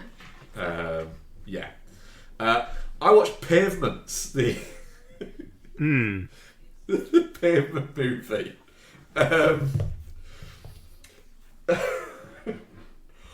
I mean, I'll say this. It's fun in the fact that it's a documentary about a band that is just taking the piss out of you watching it. Yeah, pretty much. That's what they're doing. They're not taking the piss out of themselves, really. They're taking the piss out of you watching it. They're going, we're going to give you this. Just, some of it might be real. Most of it isn't. Here's a dance troupe. I will say Joe Carey is doing some great work in it. He feels locked in to what is going on. But also I get the feeling like they didn't quite tell him everything that was going on. Yeah. And like that museum that they opened. And half the shit ain't real. Yeah. It's just really good. Yeah, it's fun because you are getting to spend time with the band, being the band on doing their comeback. But then also you've got this fake movie with these fake cutouts from movie magazines talking about how it's going to be like the next Oscar botherer. And how Joe Carey might win an Oscar for it. And then you've got also as well, we thought the best way to do it would be to do an interpretive dance musical at the same time. And then you've got, I think there's only a couple of moments with Alex Ross Perry just playing a stupid version of himself. Where it's almost like he's just got dressed up as the biggest douchebag and he's just sat there going, yeah. And just like kind of trying to not laugh. It feels like the exact right thing for Pavement to do as a mock biopic of that band. Just not serious in any way, but done deadpan, deadly serious throughout. And at the end, it's like, stop. It's a really interesting watch. I'm glad you liked it. It is, and like even as somebody who is a big Pavement fan, I was like, this is great, and it made me want to go back. I've been listening to Pavement loads since. Fair, Oh, yeah, nice. you have actually, yeah. Yeah. And then I watched on the plane out to Milan. I watched 1993's Henry Winkler sleeper hit, Cop and a Half. That's right, you did. Burt Reynolds. Do you want to ask me how many times I watched this at the cinema? How many times did you watch? 3. Who'd you go with? Myself every time. I'm right. Yeah. It's fun. I feel like we should probably stop mocking your sad childhood. It's fun, A Cop and a Half. So, for anyone who doesn't know, which is most people, music by Alan Silvestri. Cop and a Half is the story of Devon Butler, a young kid who wants to be a cop, and then he accidentally witnesses a murder and won't give them the information that will lead them to knowing who it is that did this murder unless they let him become a cop. And he wants to become a cop, and he wants to be partnered up with Detective Nick McKenna, played by Burt Reynolds.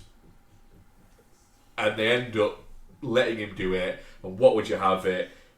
Burt Reynolds' character ends up kind of like fucking hating him, but also feeling like responsible for him and liking him, and they form this like pseudo father-son relationship bit within it. The gangster, Vinnie Fountain, who keeps calling himself Vinnie Fontaine, but it's Fountain, and everyone keeps calling him Fountain, doesn't actually want to be a gangster. He just wants to be a crooner. So he just sings all of the time. and just constantly, whenever he's doing anything gangstery and he has to do that, he just keeps shouting at people saying, all I want to do is sing.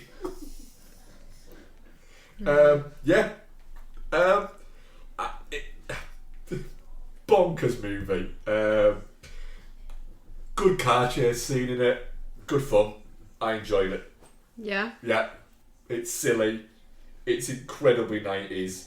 But yeah, I enjoyed it. Good. Right. Is that Good it? for you. That's it, yeah. Yeah. Some real high class stuff there. Fuck off. Right. Let's all have an argument. The first of what I think are going to be a couple of arguments. The Conjuring Last Rites is the... How many is it? Is it the fourth? Or the fifth? Of the mainline Conjuring Of the films, mainline yeah, the Conjuring. fourth, yeah. The fourth. The Conjuring Last Rites. What does IMDb say about it? The Conjuring Last Rites. Paranormal investigators Ed and Lorraine Warren take on one last terrifying case, again, involving mysterious entities they must confront. It's a Conjuring movie. Yeah, there you go. Bex, you're more forgiving of the Conjuring series, aren't you? Yes. So this is a movie more for you. What did you think of it? I liked it fine. It's not the strongest in the franchise by a long way. They're very formulaic. The nursery rhyme was annoying as fuck. And the fact that they seem to be setting up Judy and Tommy as like Conjuring the next generation. Like I just like if / when that movie happens, because this has done really well at the box office, hasn't it? It's done very well, yeah. I think that movie won't happen. No, I hope not. But it does feel like they're leaving themselves that open. They're trying, but I don't think you can have a movie with Timo Deschanel and that just absolute void of. I quite liked him. Like there was no reason for him to be there, but I quite liked him. He looks like a Cabbage Patch Kid killed alive. Sure, but he was quite a good. He was No, a he decent wasn't. enough little actor, and he was a decent enough little character. There's just no purpose, no like real reason for him to be there. There's no purpose for him to exist. But like he wasn't offensive to me in any way. No, because he's white rice. Oh, bless him. I think, yeah, I am forgiving of the Conjuring movies because I think overall they've done a lot of good for the horror genre, and I think that has to be taken into account as just a contribution kind of element. This is not the best of them, but and it has got to the point now that we're 4 deep that the formula is too clear.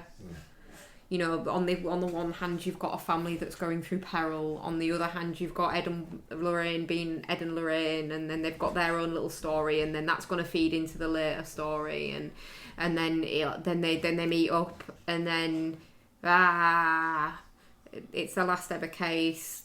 Lorraine screams a bit, gets put in danger, then it goes away.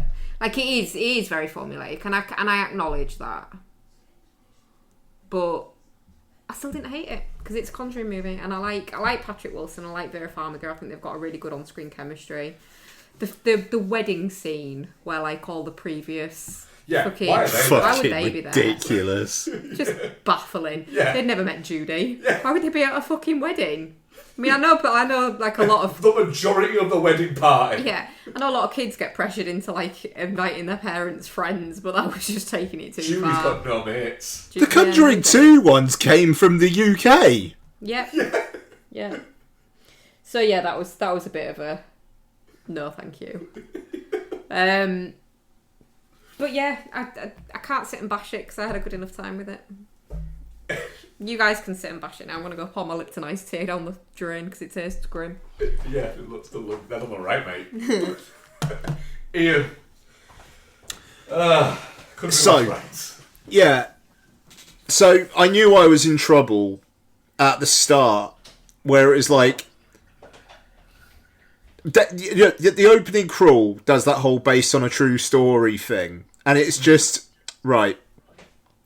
We've just gone beyond now. We're now expected to believe that Lorraine Warren's giving birth to her daughter, and actually there's this demon there trying to take the daughter, and now they don't do any kind of like trying to bring the daughter back to life. She just says to God, help, and God gives them the daughter because of all the good that they're going to do.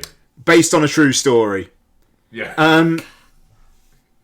So I knew I was in trouble then, where I was like, I'm sure the daughter probably doesn't care because she's probably got some sort of financial stake in this stuff. But it's like, I actually genuinely thought it was borderline offensive at that point. The thing is, I know that Ed and Lorraine Warren, it's all absolute bollocks. But it's the reverence for them. And I get it because they're characters in a film, but it just, like, the scales dropped from my eyes. Whereas, like, I like the first two. I think The Conjuring 2 is a fucking great, like, mini epic horror movie. Yeah, but you know what? I tried rewatching The Conjuring this week. I got half an hour in, and I was just like, I do not care. I struggled with The Conjuring when we rewatched it, whereas I got on better with Conjuring 2 and 3 when we rewatched them a while ago. But I would argue the issue with them is, I'm so fucking sick of seeing Annabelle pop up and that fucking nun painting. Like, you've got other stuff. No, she's shit. She's a shit character. And the nun movies aren't very good. But, like, there's other stuff in that fucking basement. Nah, each put all that in for sure. But the first one worked as the first one, but then they did the same thing in the second one, and then they did the same thing in the third one, and then they've done the same thing in the fourth one, which makes the first one feel boring on rewatch because they've just repeated it. Like, on its own, it's good. It was good, and it was. Yeah, I mean, like real life Ed and Lorraine Warren, charlatans. Movie world Ed and Lorraine Warren, I do kind of love them. I ship them. Yeah, I don't know. It's now really bothering me that it's just based on these people who are absolute fucking scumbags. And but anyway, the repeating stuff that you talked about, Bex, like that annoyed me. Like the whole kind of like the one shot through the house while the Song of the Time plays. And I checked there's always this. Got to be a fucking music box of some description, aren't there? Yeah, absolutely. And I checked this. It is 82 minutes until the Warrens meet the family. The Warrens spend barely time with the family because they're too busy trying to spend time with white rice, aren't they? This film is so long for what it is, what's actually in there. And I get it, because the success of the Conjuring films does come from the fact that people like the Warrens, and they appreciate that family relationship. But then the scares aren't particularly scary. I thought the CG in this one was really, really bad. The Annabelle bit in the loft, it's like, why is there even an Annabelle thing here? It's not the Annabelle demon. Like, no, what? but she's manifesting as Annabelle to scare Judy. It's feeding on. Yeah, sure. I mean, like you say, it's just like we just need some Annabelle in there to make it work. You did turn around to me and say, why is Annabelle in this? No, not at that point. No, but later on, you were like, why is Annabelle in it? Yeah. I mean, it's just like, because they can't make one without her. By the time it's coming to like the fact that it's a fucking haunted mirror as well, and then by the end they're like pushing the mirror and the things are in the mirror and the mirror does that spinny round CG thing, and just spin a fucking mirror around. Yeah, you can spin a mirror around it. It will cost less. The thing is, the director of this, Michael Chavez, he did The Curse of La Llorona, Conjuring Devil Made Me Do It, and The Nun 2. And they're all films that I think are shit. Yeah, so I get that. It's... That's the only films he's made. Yeah. I've run out of patience. They're not scary anymore. No. Well, it's like I said to you, isn't it? It's outstayed its welcome. Yeah. It has, unfortunately. I mean, I'll be honest, the minute the nursery rhyme came up, I was like, that's just going to get repeated over and over again, and it's going to make me want to pull my face off and throw it at things. Also, as well, it repeats itself in the film. Like the going into the room thing and everything in this room is blah blah blah blah. It does that twice in this movie. Yeah. The ending is not bombastic enough. It's just a mirror being pulled along a hallway and they're just putting their hands on it. And then it ends and I was like, nah, it's got to be something else.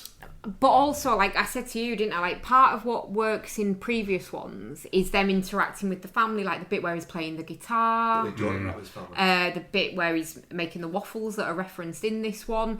But because they're so desperately trying to shoehorn white rice in, all of those bits are done with him instead, and it's like, so there's barely any interaction with the family, and the person in peril in the haunted house isn't one of them. I mean, yeah, earlier on it is, and she vomits up mirror bits. And That's blah, a blah, good blah. point.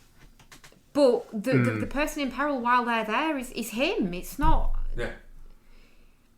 Just the fact that the whole thing seems to have been engineered by the ghost mirror to get Judy specifically in the house. Like, that is such a stretch. But then the bit there is like there's a bit where she's like, I know what it is. It's this man who killed his wife because she's having an affair and killed her mother as well. But they're not the real ones. It's something else is controlling it. They're just a front for all of it. But you don't really find out what it is. It's a demon. But it's not explored beyond that.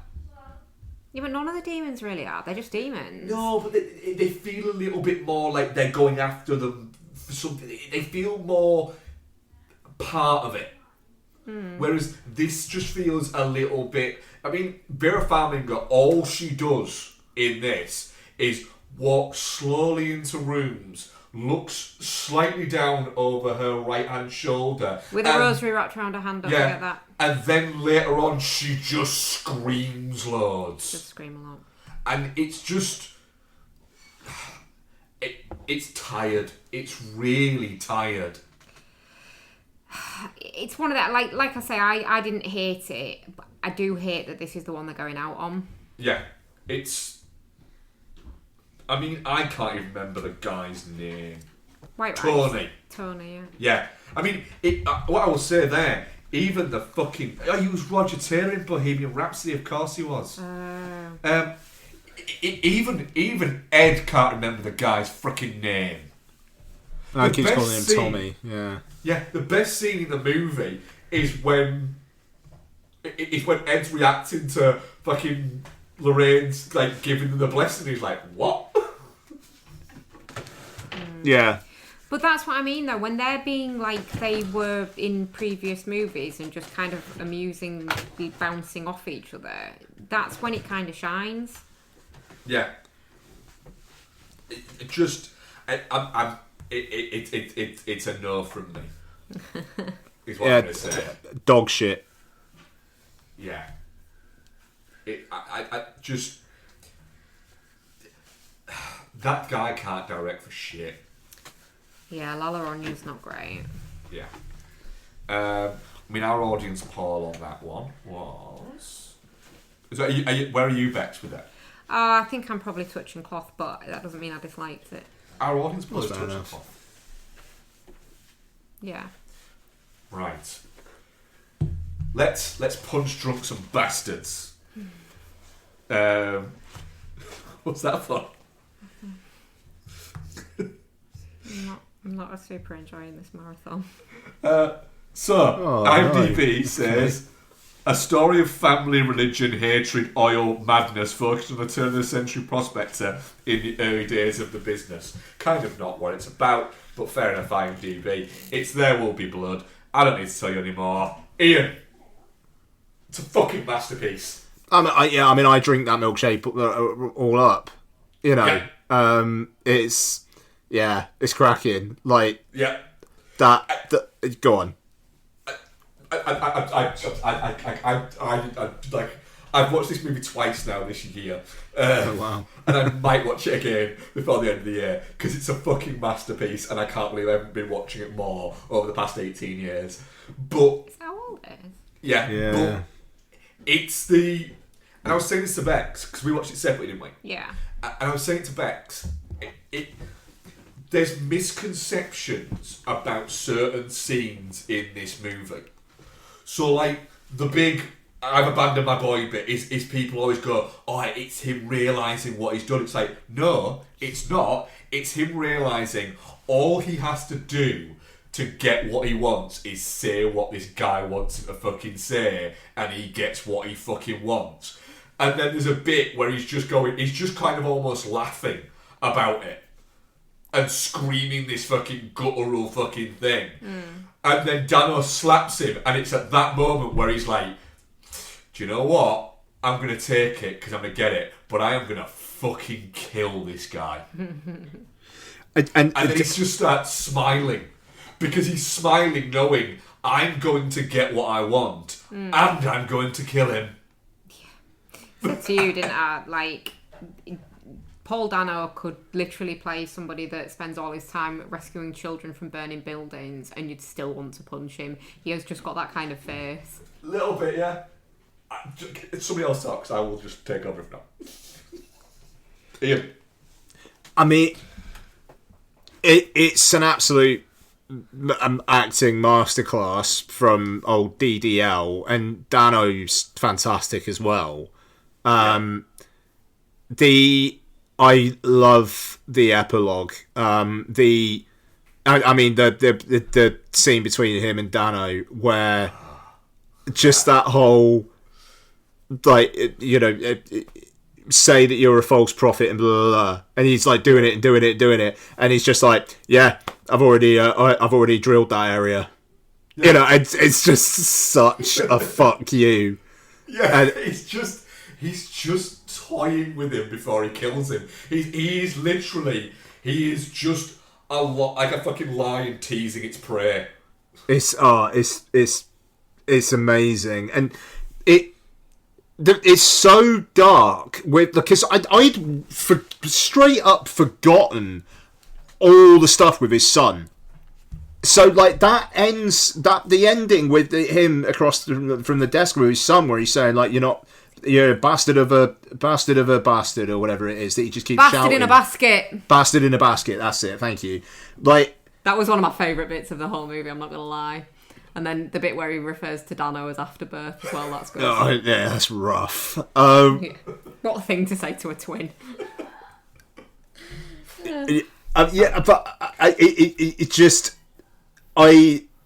He's that the whole kind of like, I have a hatred in me. I can't.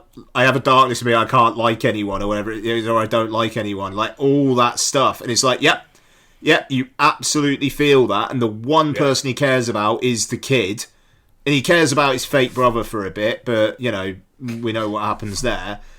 And then he cares for the kid, and then, you know, it just like the kid goes on his own path, wants to be his own guy, and he just can't take it, and like it's such like it's just like a portrait of ambition just absolutely corrupting everything, and yet when he kills Paul Dano and he's like, I'm finished, it's one of the great endings. because he's not, the thing is, he's not after the wealth because he wants to be rich. That's it. It is pure fundamental greed, and it's not greed for anything. It's not greed for anything. Yeah. He doesn't seem to. It's not like he's living a lavish lifestyle. He's there. in this big palatial house because why the fuck not? But he seems to be curled up in just a couple of fucking rooms. He does have a bowling alley. He has a bowling alley, but it's just like it's like all he's been doing is waiting for fucking Dano to come and arrive, and so he can go, that's it, I'm fucking done.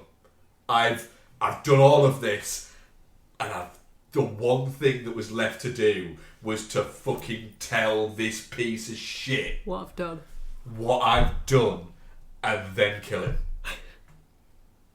And now I'm done.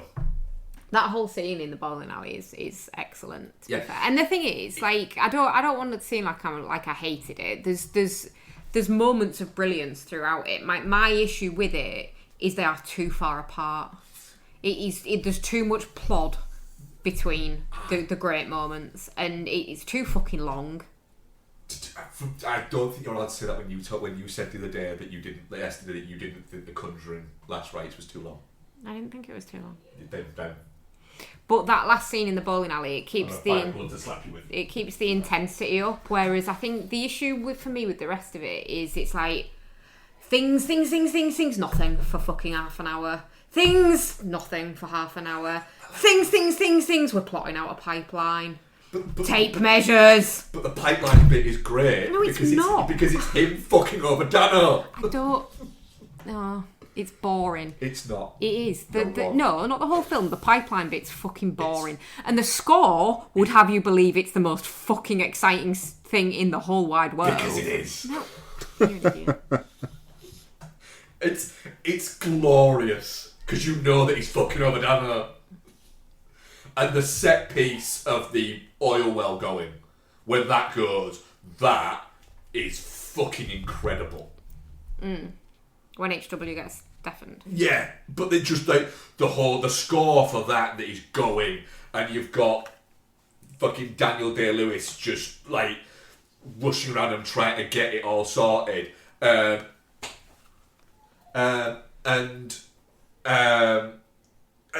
think Kieran Hines is fucking great within that bit. When they think that it's all a big disaster, and he's like, "What are you talking about? We're sitting on a fucking ocean of oil." And it's almost like he is concerned for the kid. He's not concerned for the kid because he runs up with the kid and he gets the kid out of the way and he's like this, but then it's just it gets the green monster fucking takes him over again, and just the gradual morphing of his physical presence as it goes along, where it's literally eating away at him, and it can be sort of said that it's the injury that he has at the start of it. That's what's causing him to do this. But he becomes just this different physical presence, this hunched over, almost fucking death-like fucking Reaper-like presence of just the whole greed has just fucking eaten him to just a hollowness is wonderful. It's perfection. I will say it's probably my favourite one so far out of these. There's a strong argument to make, I think. I think you'd struggle to argue against it that might be the greatest performance of all time. Wow. Fighting words. It just is. Up there for me with Val Kilmer's Doc Holliday as the greatest performances of all time. Nice. That's a good shout. Like, and people might, I will accept that people will argue with me, and I'll go, yeah, all right, they're all valid points, but they're not, and they're wrong. Yeah, fucking masterpiece. Yeah, definitely not shit, and yeah, it's brilliant. Yeah. Yeah, I mean, it's definitely not shit. I'll never watch it again in my life. I will watch it again before the year's out. I'm having a great time. It's fun. Yeah. That's I'm hosting, aren't I? Is it the Master next? Yeah. Yep. Fucking hell. That's fucking. Let's go. We might have to do do next week. I was going to say we might have to do 2 in 1 week, but I think we need to like, what would it be then? The Master and Inherent Vice. Yeah.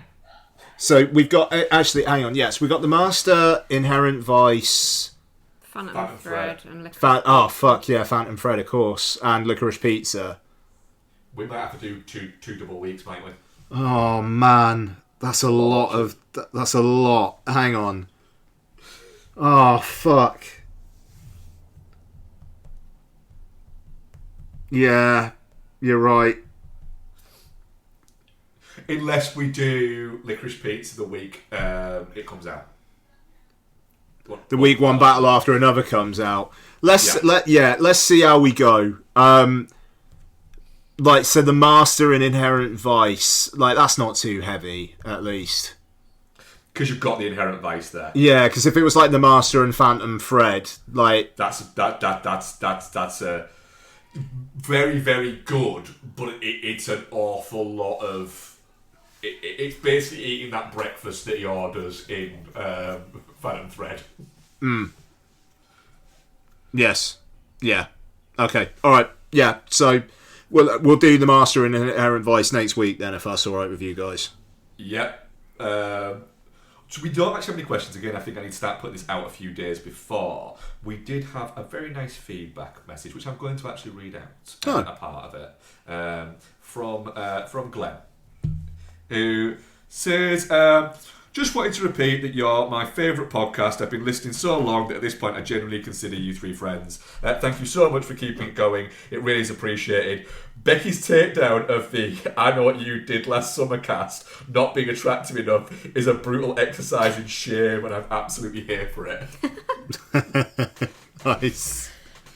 Yeah, thank you very much for that, Glenn. Let's say I think that was my fault for not putting it out early enough. Fucking idiot. I know, I'm a piece of shit. But Thanks, we're Glenn. not a piece of shit. There, yeah. So, yes, so next week, what have we got? What have we got, Ian? So I assume it's definitely the Long Walk. Yes. And then we'll see about at least one of us watching Spinal Tap. Yeah. Have fun with that, Ian. I'm going to try and get to it. Are we not doing Honey Don't? Oh, we're doing Honey Don't, yeah. Oh, yeah, we could do Honey Don't, can't we? Yeah. Okay, Yeah. cool. Yep, that'll do. Yeah. 13,000 Paul Thomas Anderson movies. Yeah. Yep, absolutely. You love her Inherent Vice. I do. Can I just watch that one? No, you got to watch The Master. I'm still not watching Licorice Pizza. I refuse That's to watch fine, it. you don't have to watch Licorice Pizza. I'll watch that and There Will Be Blood again. Fucking weird. Keep forgetting it's me hosting. Right, that was episode 598. Thank you very much, Rebecca. Thank you very much, Mark. Thank you very much, Ian. Arrivederci. And thank you very much, dear listeners. We shall speak to you next week.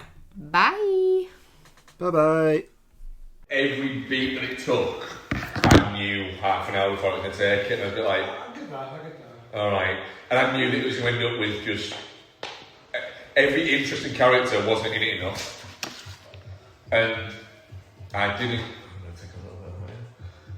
I didn't give a shit about Joaquin Phoenix running around at the end of it screaming like that happens at the end of every Ari Aster film. Whereas antagonist slash protagonist just goes, oh, and it just felt a little bit. It felt a little bit like it was older film. It was an earlier film. This one more for I'm recording this, by the way. I know. Mm-hmm. Yeah, but no, I think I didn't find it insightful in a way. No. And it's meant to, I think, meant to be satire, but it's like anything now. It's because those people exist. It's not satire anymore. It's just like a mirror to society. I think that's to you, Ian, is I think there's a strong possibility I would have looked at it and holistic the world would have looked at it different had Kamala Harris not run for office and somebody else to run, a white male, for instance, and they'd have won, which is not the right thing, but let's face it, if that had happened, they'd have won. I think the fact that Ariana started making that movie when that was the possibility, and then now the reality is that, it's a bit like, yeah, what you're being satirical about, that it's that, but turned up to fucking 11 right now that you're gonna live through. So yeah, congratulations. This is the same. I enjoyed it. I enjoyed Eddington, but I'd compare it to, like I was saying to you the other day, I haven't watched South Park in forever, and I never found it funny. But because it's talking about the things that it's talking about now, I'm like, oh, alright, I'll watch that. And you watch it, and you go, yeah, it's just like, I searched halfway through Eddington. Is Eddington based on a true story? Like, the last act, clearly it's not, or maybe not. But like, for that most part, you can imagine it all happening. And South Park at the moment is getting an awful lot of props for reflecting society, but it's not that smart, and it's never been that smart, and it's definitely not funny. But I'm glad it exists, and that is my exact experience. South Park's wonderful. It's good, and I enjoyed it, and I'm glad it exists. But it didn't really show me anything. I didn't really know what was already happening. I'm glad it exists, but there's an element of me that goes, it's a film for people who are already made their mind up about who are afraid of social media but will still use it. Well, you know, but it's so sorry, I'm cutting there. What I was also say, if you can't hear it, Super Furry Animals are on the fucking race. Yeah, good bands. It's a great band. But it's what the thing about like Griffiths played like there's a pub down the road from my house. I thought you were going to say down the road from here. Yeah. No, down the road from my house that reopened recently called the Strides Nightingale. A lovely little pub that has like live acts on and stuff. And then I found out the other day he, like, because I'm a massive fan of this band, he just played a solo gig there. Anyway, I digress. Carry on. No, what, the only thing about Editing that I sort of did is the fact that it's critical of everyone. I don't know, man. It makes the Black Lives Matter movement seem a bit. I do think there was scenes in there where in my own inner monologue at the time, I was like thinking the same as those people were doing. I was like, yeah, I was about. You sort of self-reflect, like, Jesus Christ, I must have been sounded like a whatever, like a. No, my thing with anything is, I think it tries to do all of that, where it tries to go, look, everyone's an arsehole, everyone's a fucking dick, stuff like that. But I do think it skews. And I think that, God damn it, it's got a point of view. I think it's an overcompensate thing. I do think it's an overcompensate thing. But I think it overcompensates, and it's used right. Yeah, don't get me wrong, I think it's more critical on the right, but again, I think it's more critical. I don't think it's more critical right though. I think it's very critical right, but I think it very much, at the same time, it's very critical right. It gives them, oh, but this is the reason.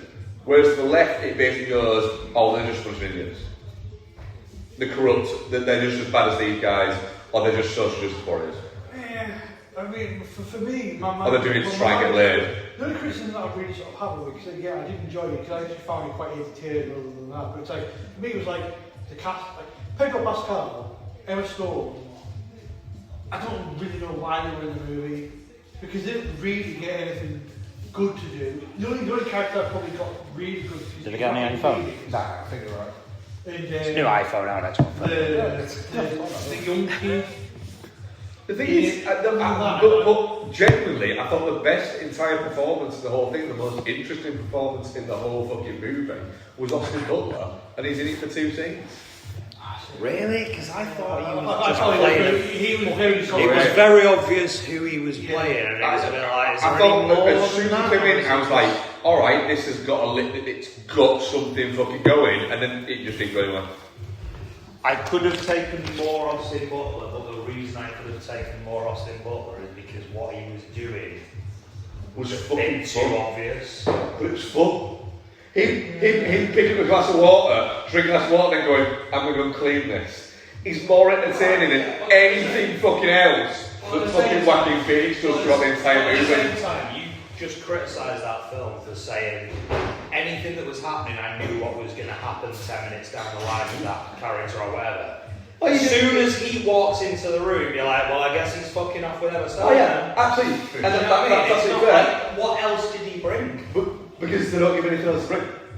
But you could have developed that character. No, that's exactly what I'm saying. You could have developed that character. Yeah. He wanders into the room and you go, alright, it's Russell Brand then, and he's going to fuck Emma Stone. But I would have been, What else I would is have there? felt, I would have been more interested in seeing more of that Yes. than more of what we got. But not because of what he does, but because of what he could have been as a character. Absolutely, yeah. I agree with that. Yeah, the thing is, I'm not a great Austin Butler, so I'm not a huge fan of Elvis. I don't think he's very good in it.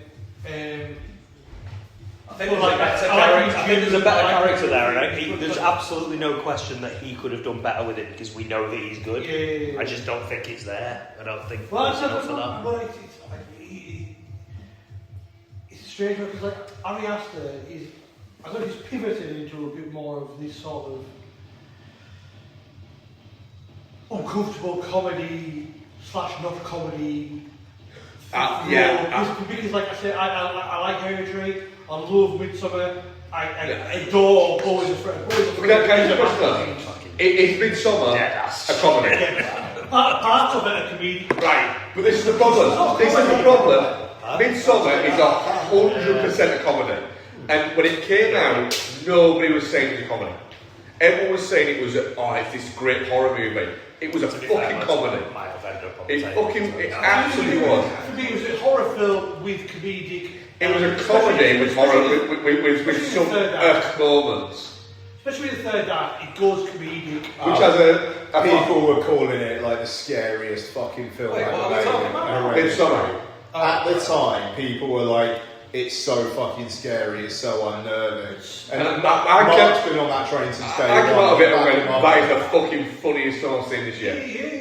I mean, But it's the same thing as Edmonton, isn't it, really, in that regard? It's like... Yeah, that's it. I think the thing is, and I genuinely, I just said it a minute ago, but I genuinely think that if things weren't looking as bleak as they were now, let's say, I'd put him a different viewpoint. But when everything started, it was the whole 2020, and it was coming. I was like, do you know what? I can't be. Can we just fuck off? All right. From that now. Hold that thought for a second. Yeah. I've got a question for you. It just occurred to me. Shoot.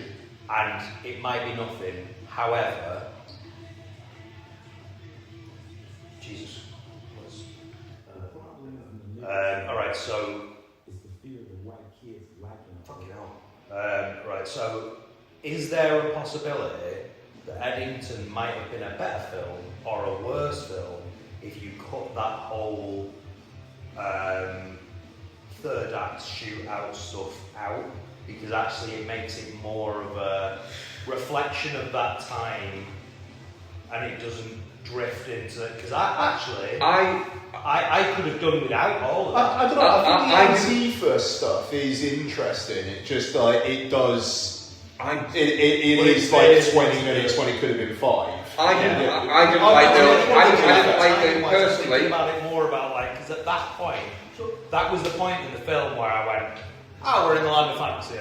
So does that film become a better film? It clearly becomes more of an Ari Aster film at that point because it veers into something slightly more.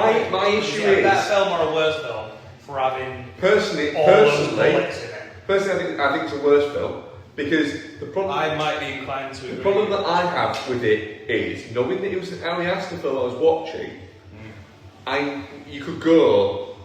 The building up Joaquin Phoenix as the antagonist within it. It's the person you're following through it, but you're effectively wanting him to fail.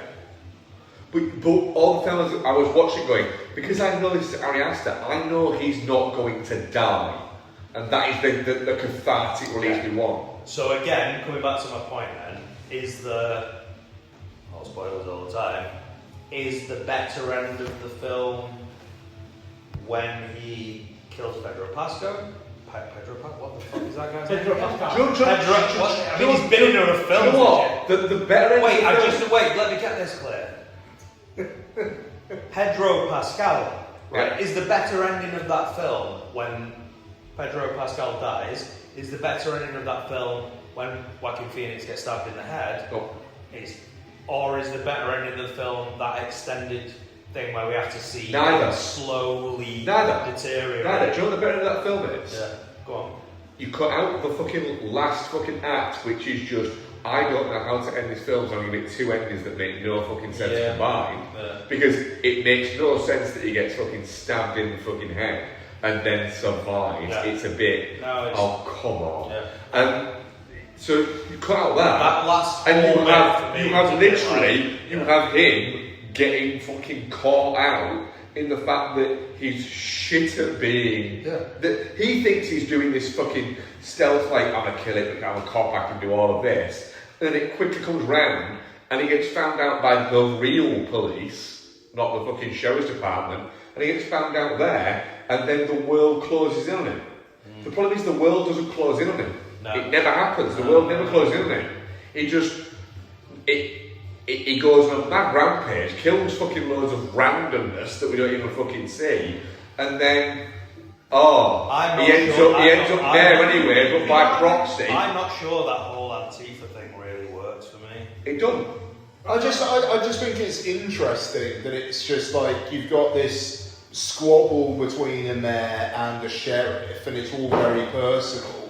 But then And it's then just a like fucking Learjet appears with people that you don't know. yeah, but it's like because like in the end of the day, all of this is being manipulated by faces you're not going to see, maybe. and like you know. And But does Ari Aster now believe that Antifa are a real thing? I'm not sure. I don't know about that. But for me, we don't. Are they Antifa or is it Black Lives Matter? Is that the suggestion? Why It's is that? Antifa. It does say Antifa. Okay. Because yeah, I'm it's essentially like a false flag. Yeah. People are attacking the police. Yeah. But it's when it hits That's a Sam- nice idea. I don't know if. But it's like, and then at the end, you've got like the mother-in-law doing that speech at the data center about like all like these stupid conspiracy theories and whatnot. When it's like the real problem is the fact that they're opening a data center for gold magic carp or whatever it was called. You know, and it's like all of this shit that all these people are talking about. So again, all this, like the Black Lives Matter, like putting the black things up on Instagram that we scroll through. Yeah. It's all like none of it fucking matters because everything's being controlled Which I by like that. people. I like that tone. But Like, did anybody else think, when that speech was happening and she was giving that speech? Yeah. Did anybody else think, oh, he's in a coma? Well, that's the thing. No. That's what I think it's been critical of as well. It's like with the whole Joaquin Phoenix getting stabbed in the head thing and him being mayor. He's like that. I think, and with Ari Aster being critical of like, I think he's picking certain freaking laws out here and actually being critical of them because I think it is a law in America where it's like if you run for mayor and you win, it doesn't matter if like whatever you That's it's just therefore, because Pedro Pascal dies and he's the only runner and he's disabled now, if you will. He's kind of, but because he's the only living one, he'll automatically win, and he will be. It is. That's fine, but the guy gets stabbed literally in the top of his head. That isn't. It's not. He got stabbed there. He got stabbed there. That isn't. You're surviving it. It was just too much. It's just bollocks. But the film as a whole, though. You might read it as, well, Pedro Pascal had his fingers in a few pockets, but everything was calm and everything was running fine. But the problem is it wasn't. That the town was dying. No, but the data centre was coming. So the beginning and the end of the film is everything's fine and everything's fine. Oh yeah, it only fucks up. The beginning, the whole thing of the film is, no matter what happened, that data centre was arriving. Yeah, I like that idea. The way which side came in, because both of them are swayed by the money. That's a thing to say. It's the Because none of contradiction. these people are actually having an effect, and the real fucking enemy are the people, are the ones that like Control the money. Yeah, and they're the ones that aren't being targeted. It's the same reason as you got Black Lives Matter, whether you agree with panics, and like everybody's swallowing amongst themselves instead of focusing on the real fucking threat. Yeah, whether you That's what the film is. No, that likes it. That makes me like it more. when you really thinks like methods and anything like that, the guy at his core is doing it because he thinks it's right for the place that he lives. Yeah. And he thinks that he's doing that. His starting platform for it is wrong, but his motivation is right. And so that's the whole. Joaquin Phoenix would probably be a pretty good mayor for that little town. Yeah. You know, like at the start of the film. Yeah, he'd probably be very fine for it. But then it has to go. But I have to like that. Snap on them, or he then kills someone. He goes from being a pathetic character who actually has, you know, at his core, the right idea. He's just approached it the wrong way. So then he fucking starts shooting his opponent. Not the right idea. I don't know about that. It's like it all depends on. It's talking about America. It's like what is the right idea with those? Because like generally you think they would be a right-wing leaning environment, but also it's not. It's actually not presented as that because they're presented about people like wanting people to be in masks.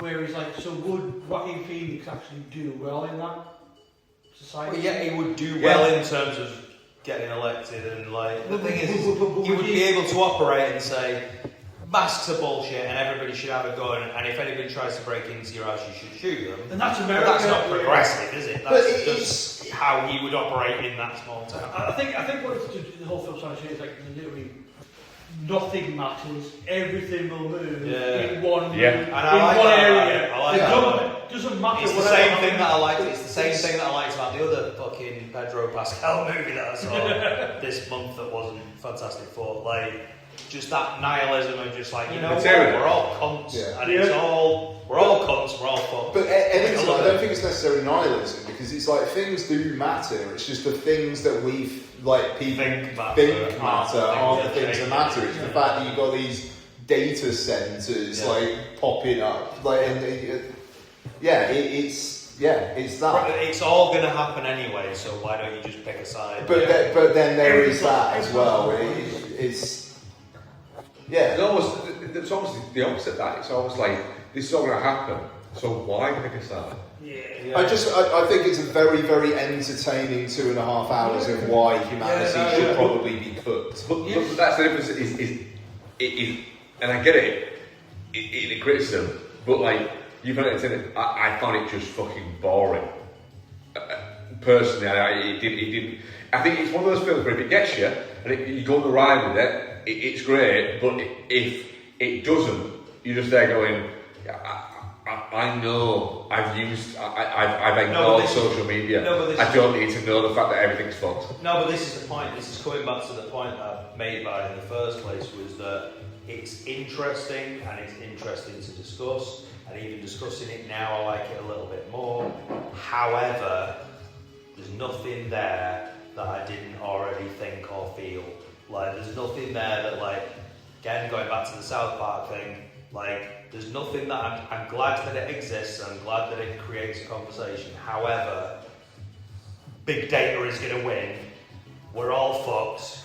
People who believe this are a bunch of cunts, and actually we should all be a little bit more open to all things that we know. Like, there's nothing being challenged. There's nothing new to it. I just going back to that point earlier on about Pedro Pascal and Emma Stone, like, I think it's really interesting that they're in this, even though they're barely used. Like, that whole Pedro Pascal thing, the fact he's been in a lot of films is probably a bit of a coincidence, but I think it's kind of interesting. He's in this just as almost setting up the plot instead of an actual character. He's doing it The thing is, with Pascal, is you've got this thing of, the fact is, the guy's been a jobbing actor for 20 odd years. And that's what he's been. He's been in loads of stuff for 12 years, and he's got this now point where he's getting offered shit. He's not an audition for shit. He's getting offered shit.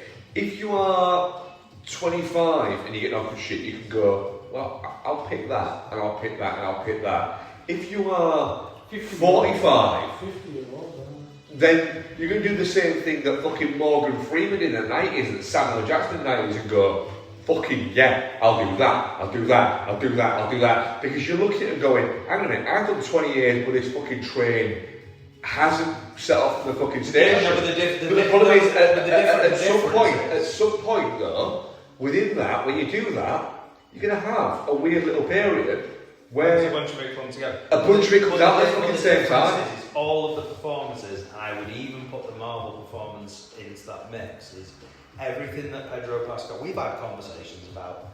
Yes, Pedro Pascal is a little bit too prominent. Yes, Pedro Pascal is a little bit too handsy. However, every single thing that I have seen him in this year and previously as well, they're not showy performances. They're underplayed performances. Even his Marvel performance. And I know he's had criticism for that. I thought he was fantastic. Yeah, he was good. The way that he chose to play that as the guy who is worrying about everything and is internalising everything and is just trying to deal with everything and is maybe a bit spectrumy as well. Brilliant. His performance in this as the guy who's like, the early interactions between him and Joaquin Phoenix. I think it's great, isn't it? He's initially set up as the bad guy, and then when you see him talk to Joaquin Phoenix, you're like, no, he's just the guy who's trying to keep control of everything, and he's trying to have a conversation, and it gets to the point where he recognises what Joaquin Phoenix's character's doing, and he's going, all right, well, if you want to do that, then I'll just play it this way. And his performance in the Materialist as well. He's great. He's the best thing in Materialist. Yeah, I do that. I would love to be able to point to Pedro Pascal and go, you're in too much shit and you're fucking fed up with. But actually, everything he's been in so far, he's playing. But this is the problem. Brilliant. The problem with Pedro Pascal is not because he's in too much, it's the fact that he's red carpeting too much. Yeah, 100%. That's his problem. He's good and he's fun, he's effervescent, he's been good in everything. Personally, I didn't like him Fantastic Four. I found him just... I like Fantastic Four, it's 7 out of 10. He is the 5 out of 10. Out of interest, what's the issue? With him? Not getting on with he don't fucking do anything. I think that's... He doesn't do anything. It's a strength, though, in a way. No, but he's Mr. Fantastic. Character who's underplaying. But he's Mr. Fantastic, but he doesn't do anything. He's not that fantastic. He's kind of alright. He didn't call himself Mr. Fantastic, though. No, but he still operates as that character. No, he's like, I mean, to be fair, he's Reed Richards. He's not really. Do you know what? Does anybody call him Mr. What is his thing? But I also think what's his superhero name? Worried about the whole. He's the smartest. What's his superhero name? It's not. That's not it. What's his superhero name? Mr. Fantastic. Thank you. No, but he's living as part of the Fantastic Four. That's why they have all the shit. To be fair. He's Reed Reed Richards operating in a world that looks like that. The world is calling him Mr. Fantastic. But he's not fantastic. But he's also... that world is... That universe is calling him Mr. Fantastic. Yeah. His character in that film is the leader of a group of people who is trying to deal with catastrophic events, and he's using his superpower, which is not stretchy. It's smart. It's intelligence. But when does his smarts do anything? The whole film is about his smart. But it doesn't work. Yeah, I know, but that's fine. It doesn't work. But it doesn't work. But it doesn't work because of the thing that he didn't see coming, not because it didn't theoretically and work. It doesn't work. His But at the end of the day, his stretchy bit ends up working better than his fucking mind. No, his conflict. That's fine. But his smarts bit just literally it is. Oh, we're going to do all this. Right. But what if Alright, let me finish. Let me fucking finish. Let me finish. Right? His whole fucking thing is, we'll do this. And what happens? Someone else goes, I'm going to smash through it. She'll fucking smash through it. And it's fucking fine. So his whole thing doesn't... seriously, doesn't fucking... a little bit, just doesn't comprehend the fact that someone will just smash through it. But like what I'll say is But ultimately, his character win because is of the portal. the The conflict. Galactus goes back through. Oh yeah, that's a yeah. It doesn't work the way he wanted it to work. Pretty well. Ultimately, they get there. They get there. But As So, a team. no, I want to hear George, George, but not because of sorry, him. George. no. It- But no. But my issue is the character Fantastic Four, and the not Fantastic superhero. Four. It's what he is throughout the entirety. Is that burden and the responsibility of being the smartest man in the world and trying to save people. But it'll work. But that's the No, but it conflict does. of it all. It does work. And it does work because they get rid of Galactus.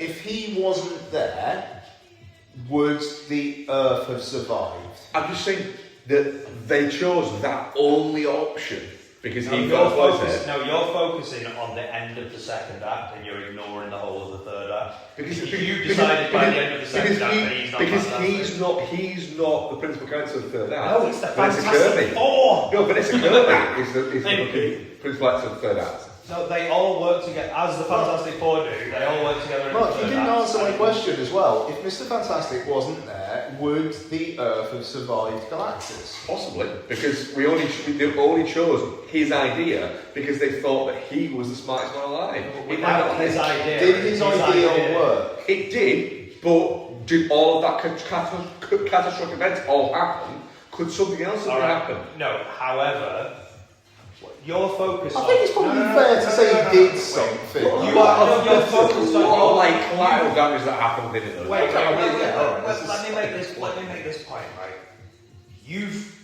You're focused on. Let me finish. You're focused on the one thing Yeah. that is Mr. Fantastic's idea, Yeah, Reed Richards' idea, yeah, was to put these portals and move the Earth, right? yeah. Good work. But where they got to through doing that was not only the world coming together, but B, the portal stuff that ended up sending Galactus It's a away. bit weird that the world coming together just happened down the road from him. And the other bit there is I don't think it's that's also totally a little bit like fault. it's Mr. Fucking it's Mr. Fucking lucky motherfucker, isn't it? Let's be honest. Again, I think you keep coming back to this point that this whole film is about Pedro Pascal, and it really wasn't. As you have said, what happens in the final act of that film is that Vanessa Kirby's character has a huge role to play. Yeah. Is the Fantastic Four. Yeah. They all contribute to I just don't resolving think the world of Galactus. But I just don't think he contributes that much. I mean, the main thrust of the science involved, and I'll put science in air quotes. Just because it's a Marvel out film. of curiosity, how many bits around the world did he tell? No, that was about the world coming together. Did his original plan work? No, the whole. Mark, mate, No, mate, His come on. original plan doesn't have to work. Did his original plan work? Did the original It's a yes or no plan for answer. anything work? It's a yes or no answer. Did his original plan work? Did the original Did his plan original plan work? Why does his original plan have to work? I'm just asking the question. I'm not saying it needs to matter. I'm just asking a question. Did him setting up the original plan in the first place lead to Galactus in the end being? Did it work? His Set original away. plan, If as the he set original out, plan for everything worked, there would be I'm no not progress moving- in the world. I'm not It's saying- not how the world I'm not works. saying it is. I am simply answering the question, and for some reason, Right. nobody wants to answer. Okay, no, he did. Did his idea work? No, that's not what I'm asking. I'm asking. Yeah, I nobody just said wants to no, he answer it. did. But did his idea work? I will answer that question when somebody answers the question. Did his original plan work? Did his original plan work? No, his original There we plan fucking did not go. work. Mark, I will give you that. His original plan did not work. However, did but- they rid the world of Galactus? partially because of the plan, yes. Will you answer that? No. Will you answer that question? Maybe. Yes or no? Maybe. No, it did because I saw the end of the film. I know, but Marvel. Just saying. Jesus. Just saying. I'm not saying that that's the end of Galactus, and I don't think we should all be saying that's the end of Galactus. At the end of the film, was Galactus a threat? He wasn't in that film. fucking hell. In the universe, he may well still be. Alright, okay. That was fun. You know, I just, thought it was flimsy as a point. It's a nobody's arguing that it's flimsy. It's a great 7 out of 10 movie. I don't even like the movie a huge amount. I thought it was fine, but if plans went to like to the world, we're not there even. wouldn't be any movies. I've not even got started on the fact that Vanessa Kirby. If every plan went Vanessa according Kirby. to plan, It's called the what is it? Mark, Ian would have been here like 4 hours before he got there. Vanessa Kirby's superpower is she's a mother. But in the end result, he is here. She's a mother. She's invisible. She's a mother. That is her superpower. Is she is a mother. It's a little bit reductive. No, I think it's But let's hope the Film Bastards crowd is 97% male. Actually, the weird thing is though, the female on the podcast has the same opinion. It's always great fun having a girl on the podcast because she's the most critical of this shit that we can get to. She was me and Ian have to argue with her about this shit.